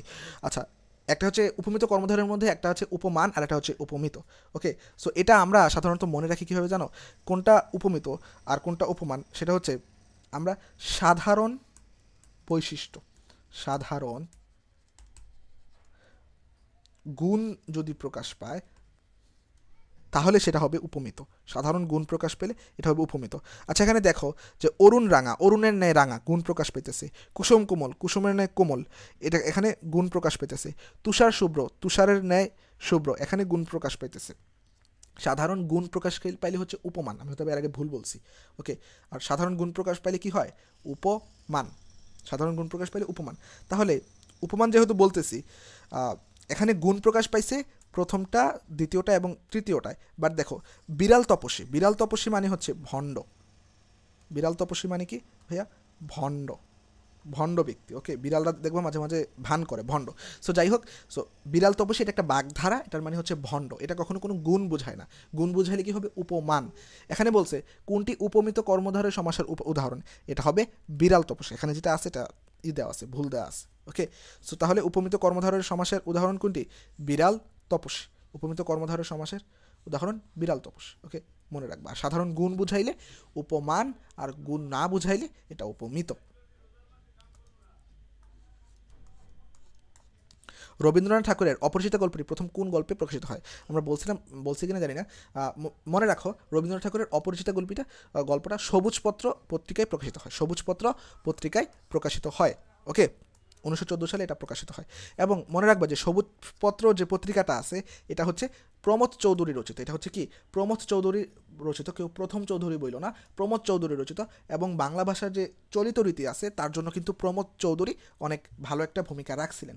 বাংলা ভাষার যে চলিত রীতি আছে, এটা সবুজপত্র পত্রিকায় প্রকাশিত হয়। ওকে, সো কলমা জানো মিয়া, এটা মজিদ বলছিল। তো আমরা জানি লাল সালু যে আছে সেখানে মজিদ এটা বলছিল দুদু মিয়াকে। কাকে বলছিল ভাইয়া? দুদু মিয়াকে বলছিল কলমা জানো মিয়া, একটু তাচ্ছিল্য করে আর কি। কলমা জানো মিয়া এটা দুদু মিয়াকে বলছিল। ও লাল সালু উপন্যাস, আমি নাটক বলতেছিলাম। ওকে, এটা একটা ছবি ছিল তো লাল সালু, তো সেখান থেকে মিস্টেক, তুমি দেখে নিও, লাল সালু তো উপন্যাস। ওকে, সরি মিস্টেক। নিচের কোনটি মাইকেল মধুসূদন দত্তের রচনা নয়? আচ্ছা, মাইকেল মধুসূদন দত্তের রচনাগুলোর মধ্যে দেখবা তোমরা যদি খুলে দেখো, আমি বীরাঙ্গনা কাব্য, মেঘনাদ বধ কাব্য, একে কি বলে সভ্যতা, এই তিনটা ছিল। বাট আমি বীরাঙ্গনা বলছি এরকম কোনো কিছু ছিল না। মূলত এই যে আমি বীরাঙ্গনা বলছি, এটা হচ্ছে নীলিমা নামে এক ভদ্র মহিলা, তিনি এটা মুক্তিযুদ্ধের সময় লিখছিলেন। ওকে, এটা মুক্তিযুদ্ধের সময় আমি বীরাঙ্গনা বলছি এটা লেখা হয়েছিল। তাহলে মাইকেল মধুসূদন দত্তের রচনা নয় কোনটা? মাইকেল মধুসূদন দত্তের রচনা নয় হচ্ছে আমি বীরাঙ্গনা বলছে, এটা হচ্ছে মাইকেল মধুসূদন দত্তের রচনা নয়। ওকে, সো নীলিমা ইব্রাহিমের লেখা মুক্তিযুদ্ধভিত্তিক ইয়া হচ্ছে আমি বীরাঙ্গনা বলছি। এই যে দেখো বলছিলাম না নিত্য পুরুষবাচক শব্দের উদাহরণ কোনটি? আচ্ছা, আমরা নিত্য পুরুষবাচক নিত্য স্ত্রীবাচক পরে আসছি, তাহলে এখানে নিত্য পুরুষবাচক বলছি। দেখো সপত্নী, কুলটা, সতীন তিনটাই স্ত্রীবাচক, নিত্য স্ত্রীবাচক। শুধুমাত্র কৃতদার এটা হচ্ছে নিত্য পুরুষবাচক। ওকে, সো এগুলো আমরা পড়ছি। ওকে, এখন নিত্য পুরুষবাচক শব্দের মধ্যে রাষ্ট্রপতি, প্রধানমন্ত্রী, পীর এগুলো খুব একটা আসে না, আমি যেগুলো দিচ্ছি ওগুলো বেশি আসে। তবে যাই হোক দেখে নাও, রাষ্ট্রপতি, দরবেশ, মাওলানা, সেনাপতি, দলপতি, বিচারপতি, যোদ্ধা এরকম হয়ে থাকে। ওকে, সিরাজউদ্দৌলা নাটকের চতুর্থ অঙ্কের দ্বিতীয় দৃশ্যের সাল কত? আমি বলছিলাম যে সিরাজউদ্দৌলা নাটকের কোন অঙ্কের কোন দৃশ্যের সাল এবং স্থানগুলো একটু ইম্পর্টেন্ট। ওকে, সো প্রথম এটা একটু টেকনিক্যালি অ্যান্সার দেওয়া যায়, তোমরা যদি একটু দেখে থাকো ভালো করে, যে চতুর্থ অঙ্কের যে প্রথম যে দৃশ্য আছে, চতুর্থ অঙ্কের প্রথম দৃশ্য এটা হচ্ছে প্রথম দৃশ্য, 1757 হচ্ছে প্রথম দৃশ্য, আর 2রা জুলাই হচ্ছে দ্বিতীয় দৃশ্য। ওকে, কীভাবে বুঝলাম ভাইয়া? প্রথম কথা হচ্ছে ভাইয়া, চতুর্থ অঙ্ক তো গল্পের শেষের দিকে, চতুর্থ অঙ্ক গল্পের শেষের দিকে। এখন গল্পের শেষের দিকে দুইটা দৃশ্য আছে, একটা প্রথম দৃশ্য, দ্বিতীয় দৃশ্য। এখন প্রথম দৃশ্যটা আগে হবে, মানে 29শে জুন, আর দ্বিতীয় দৃশ্য তার পরে হবে। আর 1756 নিশ্চয়ই হবে না, কারণ 1756 কেন হবে না? কারণ ওই সময় তো পলাশির যুদ্ধ হয় নাই, 1756 সালে পলাশির যুদ্ধ হয় নাই। ওকে, তাহলে চতুর্থ অঙ্কের দ্বিতীয় দৃশ্যের সাল কত? 2রা জুলাই 1757 সালে। ওকে, নিচের দুইটা থেকে একটা বাদ দিলাম কীভাবে? এটা হচ্ছে প্রথম অঙ্কের দৃশ্য, আর ডি নাম্বারটা হচ্ছে দ্বিতীয় দৃশ্য, চতুর্থ অঙ্কের দ্বিতীয় দৃশ্য। ওকে, হোপফুলি বুঝতে পারছো, বই থেকে একবার দেখে নিবা। ওকে, তারপর হচ্ছে কি, পাথর এবার হঠাৎ নড়ে। লালসালু উপন্যাসের এই বাক্যে পাথর বলতে কী বোঝানো হয়েছে? আচ্ছা, লালসালু উপন্যাসে যখন মজিদের যে প্রথম স্ত্রী রহিমা তার সেবা যত্ন করতেছিল, মূলত তার পা টিপতেছিল আর কি, সো তখন সে বলতে শুরু করে যে মজিদ যে আছে, মজিদ ব্যক্তি, মজিদ তো তার গ্রামের হচ্ছে পীর, কিন্তু পাশের গ্রামে নাকি কোনো একটা পীর আসছে যে কিনা মৃত মানুষকে জীবিত করতে পারে। এই কথা যখন শুনছে রহিমার মুখে মজিদ, তখন সে থরথরে করে, মানে মৃত মানুষের মতো, মানে চুপ হয়েছিল, মানে পাথরের মতো শক্ত হয়েছিল, এটা বুঝাইছে। আর সেখান থেকে হঠাৎ করে নড়ে উঠছে। সো এটা দেখে রহিমা বলতেছে পাথর এবার হঠাৎ নড়ে। সো লালসালু উপন্যাসের এই বাক্যে পাথর বলতে মূলত কাকে বুঝাইছে? যে মজিদ যে শুয়েছিল নিস্তব্ধ অবস্থায়, এই মজিদকে বুঝাইছে, সে মানে হঠাৎ নড়ে উঠছে, এটাকে বুঝাইছে। সুধী শব্দের সু অংশের নাম কি? এখন ভাই আমরা উপসর্গ পড়ছি, আমরা জানি উপসর্গ শব্দের আগে বসে, শব্দের আগে যদি কোনো কিছু বসে তাহলে সেটা হবে উপসর্গ, আমরা জানি। আর শব্দের পরে বসে কি? বিভক্তি। কোনটি ভুল? এখানে দেখো ভাইয়া, শর্ট যোগ যন্ত্র, ষড়যন্ত্র। ওকে, ঠিক আছে। খি যোগ অল হওয়ার কথা, এটা হবে ক্ষয়, এটাও মানে মিস্টেক হয়েছে, কোনো মানে প্রিন্টিং মিস্টেক হয়তো বা। তারপর দেখো কারাযোগ্যার, এটা ঠিক নাই, কারাযোগ্যার এটা ঠিক নাই, কারণ এটা কারাযোগ আগার হবে, এটা কি হবে? কারা যোগ আগার। ওকে, কারাযোগ আগার হবে। তারপর কারাগার, কারণ গার এটা কি হয়, কোনো তো মানে মিনিং নাই। ওকে, শর্টযোগ যন্ত্র, এটার মিনিং আছে। তৎযোগ রূপ, এটার মিনিং আছে। ওকে, সো গার এটাতে কোনো মিনিং নেই, তো যাই হোক মনে রাখা আর কি এভাবে। সো কারাযোগ আগার, কারাগার এটা ঠিক নাই, আর বাকি যে তিনটা আছে এই তিনটা ঠিক আছে। ওকে, আমরা একটু দ্রুত যাওয়ার ট্রাই করতেছি, টাইম চলে যাচ্ছে। 18 বছর বয়স কবিতায় 18 শব্দটি কতবার ব্যবহৃত হয়েছে? আমরা মনে রাখবো যে 18 বছর কবিতার ভিতরে ব্যবহৃত হয়েছে 9 বার। কবিতার ভিতরে ব্যবহৃত হয়েছে 9 বার, এবং যদি আমরা কবিতার যে হেডলাইন আছে সেটা সহ যদি করি তাহলে মোট 10 বার, অর্থাৎ পুরা কবিতায় যদি হেডলাইন সহ 10 বার আর ভিতরে কবিতার ভিতরে 9 বার। ওকে, এখানে অ্যান্সার হবে 9 বার। যত চাও তত লও তরণী পরে, সোনার তরী কবিতায় পরের পংক্তি কি? সোনার তরী কবিতার মধ্যে যখন এই যে কৃষক যখন নদীর মাঝখানে ধান কেটে বসে আছে, তখন যে এক মাঝি আসছে তাকে বলতেছে যত চাও তত লও তরণী পরে। এখন এই কবিতার পরের পংক্তি, আমি বলছিলাম কবিতার যে লাইনগুলো এগুলো একবার হলেও একটু পড়ে যাও। তোমরা কি করবে, যদি একবার হলেও পড়ে যাও, মুখস্থ করার দরকার নেই, একবার হলেও পড়ে গেলে তোমাদের মানে পরীক্ষার হলে দেখে মিলাতে পারবে। যেমন দেখো, যত চাও তত লও তরণী পরে, দেখে যেন মনে হয় চিনি উনারে, মানে এটা কোনোভাবেই যায় না, এটা কোনোভাবেই যায় না। তারপর হচ্ছে আর আছে আর নাই দিয়াছি ভরে, দেখো এটা যায় কিন্তু, যত চাও তত লও তরণী পরে, আর আছে আর নাই দিয়াছি ভরে, এটা কিন্তু যায়। বাকি দেখবা নিচের দুইটা দেখবা একটাও কিন্তু যায় না। ওকে, তোমরা এভাবে মিলাতে পারবা পরীক্ষার হলে যদি মানে মানে একবার একটু ভালোভাবে পড়ে যাও। ওকে, সো এর পরের পংক্তি হবে আর আছে আর নাই দিয়াছি ভরে, মানে মাঝিকে বলতেছে আর আছে আর নাই দিয়াছি ভরে। ওকে, মন্দ নয় হে খাঁটি সোনা বটে। এখন এই যে এই কথাটা বলছে যখন কল্যাণীকে মানে দেখে আসছে, অনুপমকে বলতেছে বিনুদা হচ্ছে অনুপমের কে পিস্তত ভাই, অনুপমের কি পিস্তত ভাই, পিস্তত ভাই, বানান ভুল হতে পারে। তো যাই হোক, হরিশ হচ্ছে কি বন্ধু। সে কোথায় থাকে, হরিশ কোথায় থাকে, কানপুরে থাকে, ছুটিতে কলকাতায় আসে। শম্ভুনাথ বাবু তো তার মামা, সরি শম্ভুনাথ সেন তো বলতে গেলে মানে কি বলে কল্যাণীর বাপ। ওকে,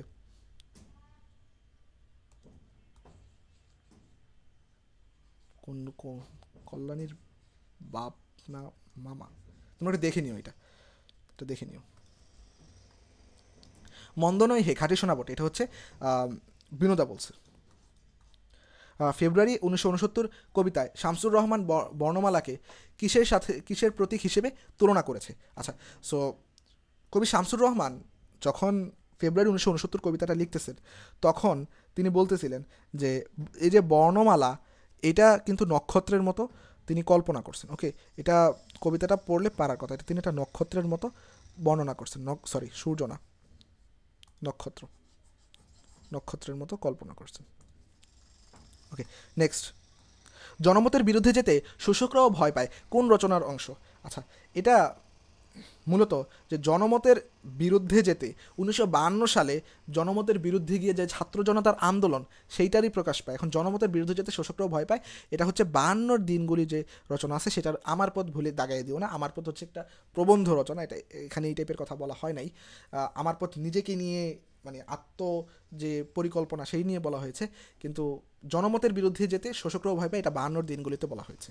ওকে, ওরকম বিনয়ের অহংকারের চেয়ে অনেক ভালো, অহংকারের চেয়ে হবে হয়তো বা এখানে অহংকারের পৌরষ অনেক ভালো হবে, এটা ওরকম বিনয়ের অহংকারের পৌরষ অনেক ভালো, অহংকারের চেয়ে পৌরষ অনেক ভালো, এটা আমার পথ রচনার প্রকাশিত হয়েছে। ওকে, সাময়িক সাহিত্য লেখকের জন্য অবনীতিকর। এখন বঙ্কিমচন্দ্রের একটা সাময়িক লেখকগণের যে লেখক ছিল যারা, তাদের জন্য তিনি একটা গল্পগ্রন্থ লিখছিলেন, মানে তিনি একটা লেখা লিখছিলেন আর কি। সো সেখানে তিনি সাময়িক লেখকদের নিয়ে তিনি মানে অনেক ধরনের উপদেশ দিয়েছেন। সেই উপদেশের মধ্যে একটা ছিল সাময়িক সাহিত্য লেখকের জন্য অবনতিকর হচ্ছে বঙ্কিমচন্দ্র, মানে এটা কে লিখছেন? বঙ্কিমচন্দ্র। তিনি বলছেন সাময়িক সাহিত্য লেখকের জন্য কি অবনতিকর। ওকে, আচ্ছা, নেক্সট, কাজী নজরুল ইসলাম কোন কাব্যগ্রন্থের জন্য জেলে গিয়েছেন? এটা তিনি কিন্তু জেলে গিয়েছিলেন আনন্দময়ীর আগমনে। এই আনন্দময়ীর আগমনে এই কাব্যগ্রন্থের জন্য তিনি জেলে গিয়েছিলেন। ওকে, আনন্দময়ীর আগমনে। ওকে, নেক্সট, তোমরা এখানে আনন্দময়ীর আগমন কোন ধূমকেতু পত্রিকায় হয়তো বা, সো এটা তোমরা পড়ে রাখতে পারো। বাট একটা জিনিস কি, টু বি অনেস্ট, পরীক্ষায় কিন্তু এগুলা মানে বেশি তোমরা নলেজ চাইলেই জানতে পারো, কিন্তু পরীক্ষার আগে অত কিছু মনে থাকে না ভাইয়া। আচ্ছা, যাই হোক, নিচের কোনটি শুদ্ধ? এখন বলছিলাম যে শুদ্ধ বানান কোনটা, অশুদ্ধ বানান কোনটা, খুবই ইম্পর্টেন্ট, এটা একটু পড়লেই পারা যায়। এখন দেখো ভাইয়া, বলতেছে যে তিনি সস্ত্রীক নিউ মার্কেট গেছেন। এখানে তিনি সস্ত্রীক নিউ মার্কেট, এটা ঠিক আছে, কিন্তু বাট এখানে বাংলাদেশ একটি উন্নতশীল রাষ্ট্র না, বাংলাদেশ একটা উন্নয়নশীল রাষ্ট্র হবে। সকল ছাত্রগণ ক্লাসে উপস্থিত, এখানে দেখো সকল একবার মানে বহুবচন, গণ একবার বহুবচন। সো এভাবে কিন্তু হবে না ভাইয়া, হয় সকল বসবে না হয় ছাত্রগণ বসবে, মানে এরকম হবে সকল ছাত্র ক্লাসে উপস্থিত ছিল অথবা ছাত্রগণ ক্লাসে উপস্থিত ছিল, যে কোনো একটা হবে। ওকে, সো এটা হবে না, বাহুল্য দোষ দিলে হবে না। তিনি আমার বিরুদ্ধে সাক্ষী দিলেন, এটাও হবে না ভাইয়া, সাক্ষী দিলেন হবে না, এটা হবে সাক্ষ্য দিলেন। এটা হবে কি, সাক্ষ্য দিলেন। তাহলে তিনি সস্ত্রীক নিউ মার্কেটে গেলেন, এটা হচ্ছে অ্যান্সার। ওকে, এটা হচ্ছে অ্যান্সার। সো এগুলো একটু দেখে অ্যান্সার করবো। ওকে, কোনটি শুদ্ধ বানান কোনটা অশুদ্ধ বানান এরকম কিন্তু আসে প্রায়। ওকে, নেক্সট, শরৎচন্দ্রের রাজনৈতিক উপন্যাস কোনটি? আচ্ছা, মনে রাখবো আমরা এখানে সবগুলাই যেহেতু শরৎচন্দ্রের উপন্যাস, বাট এই যে পথের দাবি যেটা আসিল এটা কিন্তু শরৎচন্দ্রের রাজনৈতিক উপন্যাস, এবং এটার যে ছিল কি বলে মানে মেইন ক্যারেক্টার ছিল, তার নাম ছিল সব্যসাচী। শরৎচন্দ্রের রাজনৈতিক উপন্যাস কোনটি? পথের দাবি। নিচের কোনটি শুদ্ধ? আমি বলছিলাম ভাইয়া, জিবি বানামে অলওয়েজ দীর্ঘিকার, আমি কিন্তু বলছি, পড়িয়ে আসছি অলরেডি। এই যে জিবি বানান অলওয়েজ কি দীর্ঘিকার, অলওয়েজ দীর্ঘিকার। অঞ্জলি বানামে এটার অলওয়েজ রস্বীকার, এটা এখানেও কি হবে, রস্বীকার হওয়ার কথা। এবং আমি বলছিলাম জিবি বানামে কিন্তু দীর্ঘিকার হবে। ওকে, সো দীর্ঘিকার হবে, এই তার মানে এই বাকি তিনটার একটাও হবে না, প্রথমটা ঠিক, তাহলে বুদ্ধিজীবী এটা ঠিক। ওকে, সো হোপফুলি তোমরা বুঝতে পারছো। তো এভাবে আমি কিন্তু অলরেডি পড়িয়ে আসছি, এভাবে বুঝে নিবা ভাইয়া। তাহলে অ্যান্সার হবে বুদ্ধিজীবী। ওকে, নেক্সট, বাসবত্রাস কে? এখানে বাসবত্রাস, এখানে বাসবত্রাস বলতে বুঝাইছে মূলত ইন্দ্রকে, এই বাসবত্রাস বলতে বুঝাইছে মূলত ইন্দ্রকে, বাসব বলতে ইন্দ্রকে, তার মানে ইন্দ্রের ত্রাস। আর ইন্দ্রের ত্রাস কে ছিল ভাইয়া? মেঘনাদ। ইন্দ্রের ত্রাস কে ছিল? মেঘনাদ। এটা একটু দেখে রাখবা। বাসবত্রাস কে মানে ইন্দ্রের ত্রাস কে? মেঘনাদ। মুসলিম সাহিত্য সমাজ কত সালে গঠিত হয়? এখন মুসলিম সাহিত্য সমাজ গঠিত হয় 1926 সালে, এটা মনে রাখবা। মুসলিম সাহিত্য সমাজ কত সালে গঠিত হয়? 1926 সালে। মুসলিম সাহিত্য সমাজ কত সালে গঠিত হয়? 1926 সালে। উপমিত কর্মধারয় সমাস, আমি আগেও মানে এরকম সেম একটা আসছিল। উপমিত কর্মধারয় সমাস কি? মানে যদি কোনো একটা গুণ প্রকাশ হয় তাহলে আমি বলছিলাম সেটা হচ্ছে উপমান। উপমান হচ্ছে গুণ প্রকাশ পাবে। কুসুম কোমল, কুসুমের ন্যায় কোমল। তুষার শুভ্র, তুষারের ন্যায় শুভ্র। অরুণ রাঙা, অরুণের ন্যায় রাঙা। তিনটাই কোনো একটা গুণ প্রকাশ পেতেছে। বাট বিড়াল তপস্বী মানে ভণ্ড, সেটা কখনোই মানে কোনো একটা প্রকাশ পায় না। এখানেও এটা ভুল দেওয়া আছে। ওকে, এখানেও এটা ভুল দেওয়া আছে। তোমরা আমি যেভাবে বলছি ওইভাবে মনে রাখবা। সাধারণ গুণ বুঝাইলে উপমান, আর না বুঝাইলে উপমিত। রবীন্দ্রনাথ ঠাকুর রচিত অপরিচিতা গল্প কোন পত্রিকায় প্রকাশিত? আচ্ছা, অপরিচিতা গল্প হচ্ছে সবুজপত্র পত্রিকায় প্রকাশিত। ওকে, যেভাবে বেড়ে উঠি, এটা কার লেখা? এটা হচ্ছে কবি আল মাহমুদের একটা লেখা। কবি আল মাহমুদের লেখা কি? যেভাবে বেড়ে উঠি। মাইকেল মধুসূদন দত্তের, তোমরা মনে রাখবে এই যে মাইকেল মধুসূদন দত্ত সাহেব আছে, তিনি সর্বপ্রথম আমাদের এই যে বঙ্গভাষা আছে, তিনি কি করছেন যে চতুর্দশপদী কবিতা যেটা আছে, তিনি চতুর্দশপদী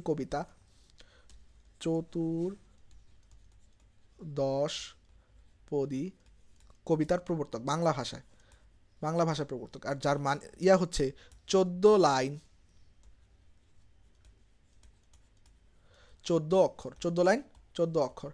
অ্যান্ড তোমরা কি জানো যে সনেট, এই যে চতুর্দশপদী কবিতাকে ইংরেজিতে বলে সনেট, আর এই সনেটের প্রবর্তক, সর্বপ্রথম সনেটের প্রবর্তক যেটা ইংরেজিতে করছিল সেটা হচ্ছে ইতালীয় কবি পেত্রার্ক।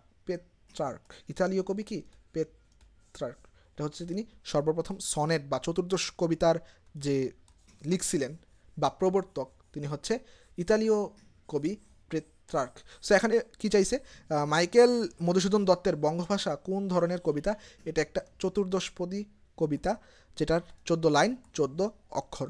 কোন শব্দটির প্রয়োগ শুদ্ধ? আচ্ছা, আমরা দেখছিলাম কোন শব্দটির প্রয়োগ শুদ্ধ। এখন ভাইয়া দেখো, বৈশিষ্ট্য বললেই হয়ে যেত, বৈশিষ্ট্যতা বলার দরকার নেই। সৌন্দর্য বললেই হয়। আধিক্য বললেই হয়। সো এখানে সুন্দরতা মূলত শুদ্ধ আছে, সুন্দরতা। ওকে, প্রভাত শব্দটির মধ্যে এখানে আমরা জানি পরা, অভি, অতি, অপি এগুলা মানে ইয়াতে উপসর্গের মধ্যে আছে, তাহলে উপসর্গ কি হবে? বলছিলাম উপসর্গের থেকে আসে। সো প্রভাত শব্দটির মধ্যে কি আছে? উপসর্গ। সপ্তাহ শব্দটি কোন সমাস? ভাইয়া সপ্তাহ শব্দের বেশ বাক্য হচ্ছে সপ্ত অহের সমাহার। কি বললাম? সপ্তাহ শব্দটির বেশ বাক্য সপ্ত অহের সমাহার। এখন এটা মূলত সপ্ত অহের সমাহার যেহেতু বুঝাইতেছে, এটা হবে দ্বিগু সমাস, এবং এটা হচ্ছে সংখ্যাবাচক দ্বিগু। এটা কি? সংখ্যাবাচক দ্বিগু। ওকে, সংখ্যাবাচক দ্বিগু। কোন বানানটি সঠিক? এখন এখানে দেখো ভাইয়া, প্রজ্জ্বল, উজ্জ্বলতা, সমীচীন, এখানে সমীচীন বানানে দীর্ঘিকার হবে, কৃপণতা বানানে মূর্ধন্য ন হবে, উজ্জ্বলতা প্রজ্জ্বল। ওকে, সো এখানে মূলত দুইটাই কিন্তু ঠিক হয় ওই হিসাবে। তো উজ্জ্বলতা হয়তো এখানে কল্পনা করছে, সেখানে অ্যান্সার হবে প্রজ্জ্বল। ওকে, প্রজ্জ্বল। সো উজ্জ্বলতা বানানো তোমরা একটু দেখে নেবে, এখানে উজ্জ্বলতা হয়তো বা কল্পনা করছে। ওকে, প্রজ্জ্বলও কিন্তু হয়। ভানুসিংহ ঠাকুর কার ছদ্মনাম? এটা হচ্ছে রবীন্দ্রনাথ ঠাকুরের ছদ্মনাম। কি? ভানুসিংহ ঠাকুর রবীন্দ্রনাথ ঠাকুরের ছদ্মনাম। নারায়ণ সিংয়ের পরিচয় কি? এটা আমরা পড়ে আসছি। এটা হচ্ছে সিরাজউদ্দৌলার যে গুপ্তচর ছিল, তার নাম ছিল কি? নারায়ণ সিং। কবি দেলোয়ার এর জন্মস্থান কোথায়? আচ্ছা, কবি দেলোয়ার যিনি, তার জন্মস্থল নোয়াখালী। ওকে, তার জন্মস্থান নোয়াখালী না, এটা সিলেট। এটা হয়তো বা বর্তমান বইয়ে নাই। ওকে, এই জন্য এটা আনকমন। ওকে, এটা পড়া লাগবে না, ঠিক আছে, দেখে গেলে আর কি। কবি দেলোয়ার খুব আসার মতো না। বঙ্গবন্ধু শেখ মুজিবুর রহমানের 52 দিনগুলো তার কোন গ্রন্থ থেকে সংকলিত? ওকে, সো 52 দিনগুলি তার অসমাপ্ত আত্মজীবনী হতে রচিত, মানে আমরা সবাই জানি। দৃষ্টির প্রদীপ কী ধরনের রচনা? আচ্ছা, দৃষ্টি প্রদীপ এটা কি ছোট গল্প না প্রবন্ধ? এটা হচ্ছে ছোট গল্প না প্রবন্ধ, এটা হচ্ছে উপন্যাস। সো এটা আমারও ছিল না। তো যাই হোক, তোমরা বলছিলাম যে উপন্যাস কোনগুলো আর ছোট গল্প প্রবন্ধ কোনগুলো, এগুলো একটু বই থেকে দেখে নিতে। কিন্তু আমি দেখলাম এটা লালসালু উপন্যাসের যে ওইখানেও দেখি নাই যে দৃষ্টি প্রদীপ, মানে অন্যান্যগুলা ছিল, বাট দৃষ্টি প্রদীপটা ছিল না। ওকে,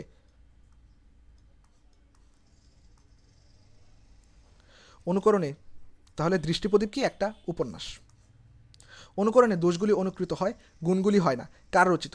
আচ্ছা, অনুকরণে এটা আমি বলছিলাম যে বঙ্কিমচন্দ্র বন্দ্যোপাধ্যায় তিনি কি করছিলেন, যে বাঙালির যে মানে ইয়াগুলো আছে, কবি যারা আছে তাদের জন্য, মানে বা গদ্য লেখক যারা আছে তাদের জন্য বই রচনা করছিলেন। এটা বলছিলেন বঙ্কিমচন্দ্র বন্দ্যোপাধ্যায়।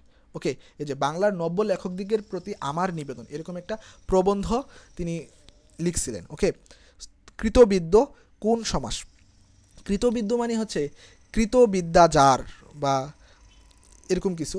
সো কৃতবিদ্যাজার, এখানে কৃতবিদ্যাজার, এখানে কিন্তু কৃতবিদ্য এখানে প্রথম পদ অর্থাৎ পূর্ব পদের অর্থ প্রাধান্য পাচ্ছে না, শেষ পদের অর্থ প্রাধান্য পাচ্ছে না, অর্থাৎ অন্য আরেকটা ব্যক্তিরকে প্রাধান্য পাচ্ছে। এরকম যদি দুইটা পদের অর্থের প্রাধান্য না পেয়ে অন্য একটা জিনিসের প্রাধান্য পায়, তাহলে আমরা তাকে বলি বহুব্রীহি সমাস। তাহলে আমরা তাকে বলি কি? বহুব্রীহি সমাস। কোন কবি মায়ের কাছ থেকে কবিতা রচনা করার অনুপ্রেরণা পেয়েছিলেন? আমরা জানি মাইকেল মধুসূদন দত্ত, নাকি না সরি, জীবনানন্দ দাশ ওই যে নদীর ঘাটে বসে তিনি যে মায়ের যে আত্মশোকে জীবনানন্দ দাশ তিনি কি অনুপ্রেরণা পেয়েছিলেন? মায়ের কাছ থেকে কবিতা রচনা করার অনুপ্রেরণা পেয়েছিলেন। নিচের কোনটি শুদ্ধ নয়? আচ্ছা, আমরা বলছিলাম যে দরিদ্রতা, চপলতা, চতুরতা, দৈন্যতা। সো এখানে দরিদ্রতা এটা শুদ্ধ আছে, চপলতা, চতুরতা তিনোটাই হয়, বাট আমি বলছিলাম হয় দৈন্য হবে না হয় দীনতা হবে, হয় দৈন্য হবে না হয় দীনতা হবে। দেখছো, পড়ে আসছে। কত সালে কাজী নজরুল ইসলামকে সপরিবারে বাংলাদেশে আনা হয়েছিল? এটা এবার এএফএমসিতে যেটা আসছিল ওইটা হয়তো বা 2024 সালে অ্যান্সার ছিল, বাট এখানে 1972 সালে অ্যান্সার হবে। যুদ্ধের পরবর্তী সময়ে কাজী নজরুল ইসলাম সপরিবারে বাংলাদেশে আনা হয়েছে। তেলে ভাজা কোন সমাস? আচ্ছা, আমরা মনে রাখবো যে তেলে ভাজা, এখানে কিন্তু ভাজাটা প্রাধান্য পাইতেছে। ওকে, তেলে ভাজা, যেহেতু ভাজাটা প্রাধান্য পাইতেছে অর্থাৎ দ্বিতীয় ইয়াটা প্রাধান্য পাইতেছে, এটা কিন্তু তৎপুরুষ সমাস। এটা তৎপুরুষ সমাস। তেলে ভাজা, ঘিয়ে ভাজা, এগুলো হচ্ছে সব তৎপুরুষ সমাস। ওকে,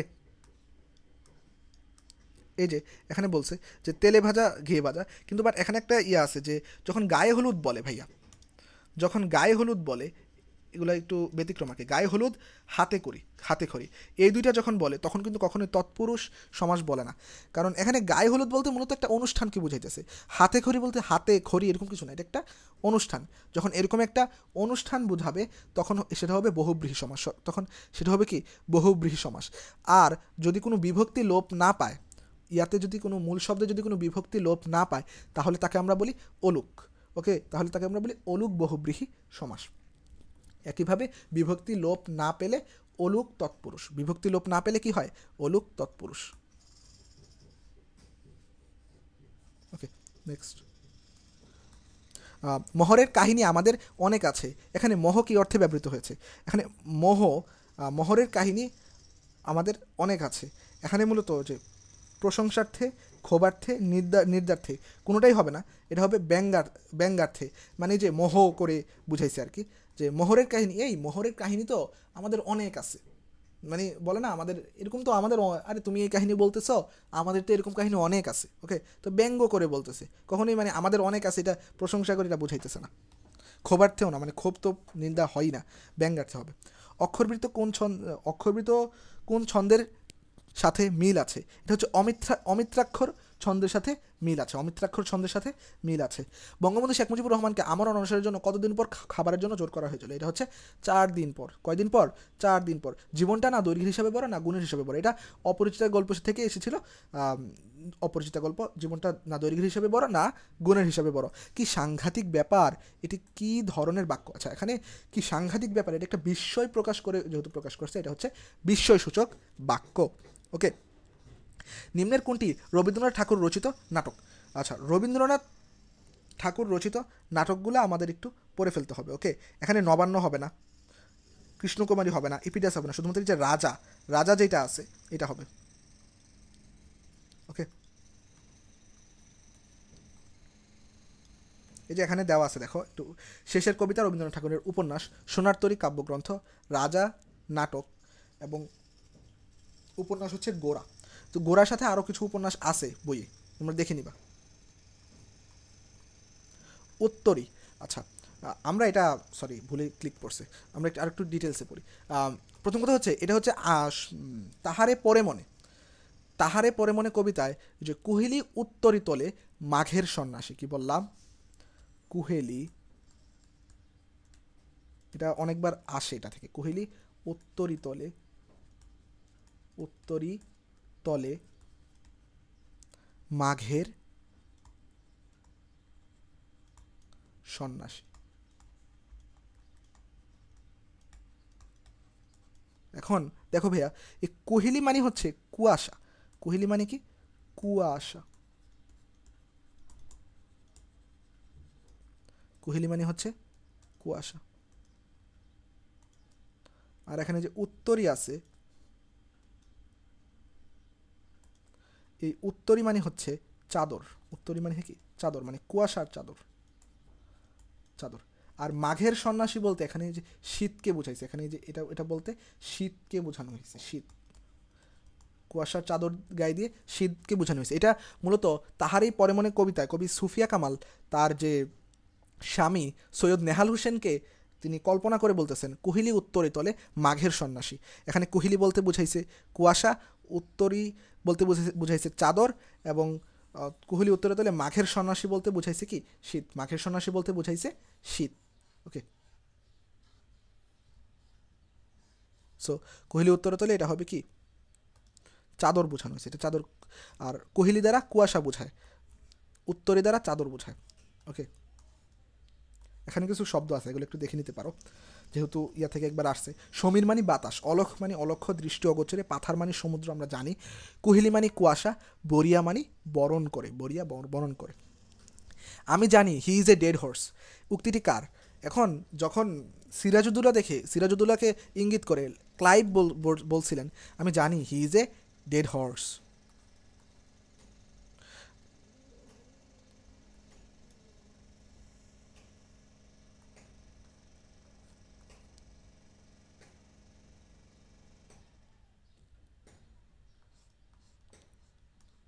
সৈয়দ ওয়ালিউল্লাহর জন্ম কত সালে? আচ্ছা, আমরা পড়াইছিলাম কিন্তু সৈয়দ ওয়ালিউল্লাহ 1922 সালে জন্মগ্রহণ করেন। সৈয়দ ওয়ালিউল্লাহ কত সালে জন্মগ্রহণ করেন? 1922 সালে। ওকে, বলছিলাম যে চট্টগ্রামের শোল শহরে, এবং তার ইয়ার সাথে 15 অগাস্ট, যে বঙ্গবন্ধুর যে এটার সাথে মিল আছে কিন্তু 15 অগাস্ট, এবং তার পৈতৃক নিবাস ছিল নোয়াখালীতে। চট্টগ্রামের শোল শহরে জন্মগ্রহণ করেন, ফ্রান্সের প্যারিসে মৃত্যুবরণ করেন। পড়ায় আসছি। কবি কাজী নজরুল ইসলামের রচনা কোনটি? আচ্ছা, এখানে দেখো কবি কাজী নজরুল ইসলামের রচনা হতে পারে। এখানে আমি বলছিলাম যে ব্যথার দান যেটা, এটা হচ্ছে কবি কাজী নজরুল ইসলামের রচনা, ব্যথার দান। ওকে,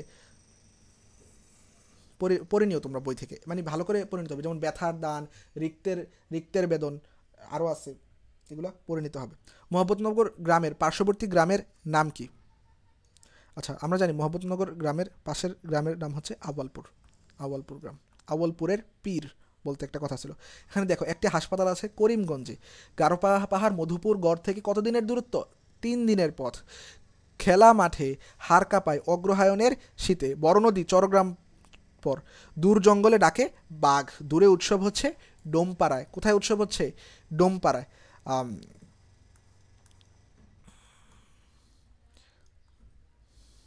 কোহলি উত্তরে তলে মাঘের সন্ন্যাসী, এই যে একটু আগে পড়ে আসলাম, কোহলি উত্তরে তলে কি? মাঘের সন্ন্যাসী। লাতুল শব্দের অর্থ কি? এটা মূলত বইয়ে নাই, এখন আর নাই। সো এটা অ্যান্সার হবে লেজ সম্ভবত, হ্যাঁ লেজ। শত অব্দের সমাহার, এটি কোন সমাসের বেশ বাক্য? এই যে একটু আগে যে দেখিয়ে আসলাম যে সপ্ত অহের সমাহার, সেম না? দেখো তো, শত অব্দের সমাহার। সো এটা হচ্ছে সংখ্যাবাচক দিগু। চৌরাস্তার সমাহার, চৌরাস্তা। 52 দিনগুলো কোন শ্রেণীর রচনা? আচ্ছা, 52 দিনগুলো একটা আত্মজীবনীমূলক রচনা। কোম্পানির ঘুষখোর ডাক্তার রাতারাতি সেনাধ্যক্ষ হয়ে বসে আছে। এটা আমি বলছিলাম যে নবাব সিরাজউদ্দৌলা এটা হলওয়েলকে উক্তি, মানে ইঙ্গিত করে বলছিল। তো এটা কার উক্তি? সিরাজের উক্তি, নবাব সিরাজউদ্দৌলার উক্তি। রেনকুর গল্পের চরিত্র কোনটি? আচ্ছা, রেনকুর গল্পের চরিত্র হচ্ছে নুরুল হুদা, নুরুল হক কিন্তু না, নুরুল হুদা। সনেট কাব্যাঙ্কিক কোনটি? আমরা বলছিলাম 14 লাইন 14 অক্ষর, সেটা হচ্ছে সনেট। স্থপিলা বিধুরে স্থানুর ললাটের শূন্যস্থানে কি বসিবে? এখানে বিধুরে বিধি, স্থাপিলা বিধুরে বিধি, স্থানুর ললাটে শূন্যস্থানে মানে এটা বসবে বিধি। কোন বাক্যটি শুদ্ধ? বাক্যটি শুদ্ধর মধ্যে দেখো, ক্ষমতা একটি মহান গুণ। এখন দেখো, ক্ষমতা একটি মহান গুণ, তার সব মাছগুলোর, এখানে দেখো বাহুল্য দোষ আছে, সব আছে আবার মাছগুলোর আছে, সেটা হবে না। ওকে, বাহুল্য দোষ হলে হবে না। তারপর হচ্ছে 10 লাঠি 1 বোঝা, এটা ঠিক আছে। আমি সন্তোষ হইলাম হবে না, আমি সন্তুষ্ট হইলাম। আর ক্ষমতা একটি মহান গুণ, এটা হবে মহৎ গুণ। ওকে, ক্ষমতা একটি মহান গুণ, এটা হবে মহৎ গুণ। তাহলে এখানে সবগুলোর মধ্যে শুধুমাত্র 10 লাঠি 1 বোঝা এটা ঠিক, বাকিগুলো ভুল। এখানে দেখো ইয়া দেওয়া আছে, একটু দেখে নিও পজ করে। সিরাজউদ্দৌলা নাটকের প্রথম অঙ্ক প্রথম দৃশ্যের কোন স্থান কোনটি? আচ্ছা, আমি পড়াইছিলাম কিন্তু প্রথম অঙ্কের প্রথম দৃশ্যের স্থান হচ্ছে ফোর্ট উইলিয়াম দুর্গ, আর যে দ্বিতীয় দৃশ্য সেটা হচ্ছে ফোর্ট উইলিয়াম জাহাজ, এটা হচ্ছে কলকাতার ভাগীরথী নদীর তীরে। এবং তৃতীয় দৃশ্যটাও মনে রাখতে পারো, তৃতীয় দৃশ্য হচ্ছে ঘসিটি বেগমের বাড়ি। তৃতীয় দৃশ্য কি? ঘসিটি বেগমের বাড়ি। কাজেই বাপ কেবলই সবুর করতেছেন, কিন্তু মেয়ের বয়স সবুর করতেছে না। কার গল্প থেকে বাক্য উৎকলিত? এখন এটা রবীন্দ্রনাথ ঠাকুরের, মানে যে অপরিচিতা গল্পের যে মানে অপরিচিতাকে ইঙ্গিত করে বলা হচ্ছে। কাজেই মেয়ের কেবলই, মানে কবি রবীন্দ্রনাথ ঠাকুর নিজে মুখে বলতেছেন যে কাজেই, মানে গল্পকথক এখানে বলতেছেন কাজেই বাপ কেবলই সবুর করতেছেন, কিন্তু মেয়ের বয়স তো সবুর করতেছেন। এটা রবীন্দ্রনাথ ঠাকুরের বলা। রংপুরে নুরুল দিন একদিন ডাক দিয়েছিল। আচ্ছা, এখানে রংপুরে নুরুল দিন ডাক দিয়েছিল 1189 সনে, আর এটা বাংলা হচ্ছে 1972। বাংলা কি এটা? 1900 সরি, এটা মানে 1189 এটা হচ্ছে বাংলা, বাট 1972 হচ্ছে ইংরেজি। ওকে, এটা হচ্ছে ইংরেজি। ওকে, আচ্ছা বুঝে নিও তোমরা, দ্রুত যাওয়া উচিত। ওকে, নেক্সট। কোনটি সৈয়দ ওয়ালিউল্লাহর নাটক নয়? এখন দেখো ভাইয়া, অলিউল্লাহর কোনটা নাটক কোনটা উপন্যাস আমি কিন্তু দেখাই আসছিলাম। ওকে, সো অলিউল্লাহর যদি তুমি দেখো যে তরঙ্গভঙ্গ, বহিপির, উজানের মৃত্যু, এই 3টা নাটক ছিল। ওকে, বাট আমি কিন্তু স্টার্ট দিছিলাম যে চাঁদের অমাবস্যা যেটা আছে এটা হচ্ছে উপন্যাস। চাঁদের অমাবস্যা কি? এটা উপন্যাস। ভার্যা কোন ধরনের পদ?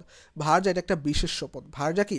একটা বিশেষ্য পদ। এটা মানে জায়া বা পত্নী, জায়া বা পত্নী। শিশু খেলা করে, এখানে খেলা কোন কারকে কোন বিভক্তি? প্রথম কথা হচ্ছে দেখো, খেলার সাথে কিন্তু কোনো বিভক্তি যুক্ত হয় না, অর্থাৎ এটা শূন্য বিভক্তি। খেলা করে এটা হচ্ছে শূন্য বিভক্তি। এখন এখানে কর্তায়, করণে, কর্মে না সম্প্রদানে, সম্প্রদানে। এখন কোনো কিছুকে যদি আমরা কি মানে বাক্যের যে ক্রিয়া আছে এটাকে যদি আমরা কি বা কাকে দ্বারা প্রশ্ন করি, কি বা কাকে দ্বারা প্রশ্ন করি, তাহলে আমরা যদি অ্যান্সার পাই তাহলে সেটা কর্ম, কর্ম হয়। ওকে, সো এখন কি করে, কি করে শিশু, কি করে মানে অবজেক্ট আর কি, অবজেক্ট থাকে আর কি, কি বা কাকে দ্বারা প্রশ্ন করলে অবজেক্ট থাকে। শিশু কি করে?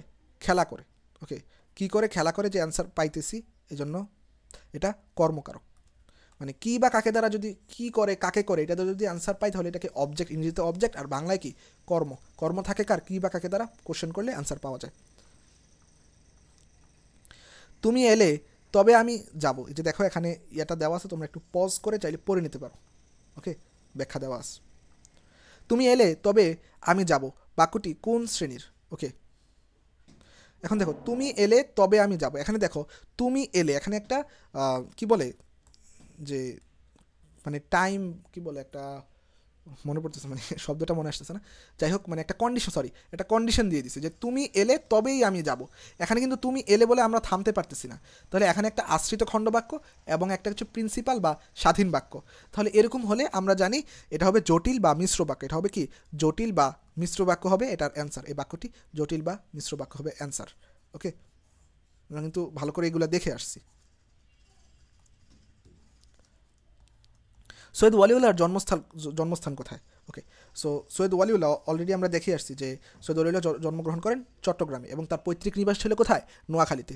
জন্মগ্রহণ চট্টগ্রামে, চট্টগ্রামের শোল শহরে সৈয়দ ওয়ালিউল্লাহ জন্মগ্রহণ করেন। এতবার করে বলতেছি যাতে তোমাদের মনে থাকে। লোক লোকান্তর কাব্যে কবির চেতনারূপ পাখির রং কোনটি? এখানে হবে, এটা হবে সাদা। এটার রং কি? সাদা। পথের রাজা এটি কোন ধরনের সমাসের ই? আচ্ছা, এখানে পথের রাজা, তুমি দেখো এটার ইয়া হচ্ছে রাজপথ, এটার ইয়া কি?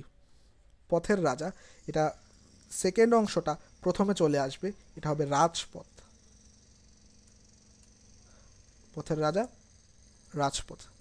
ওকে, সো এরকমটা হলে আমরা এখানে তৎপুরুষ সমাস বোঝাই।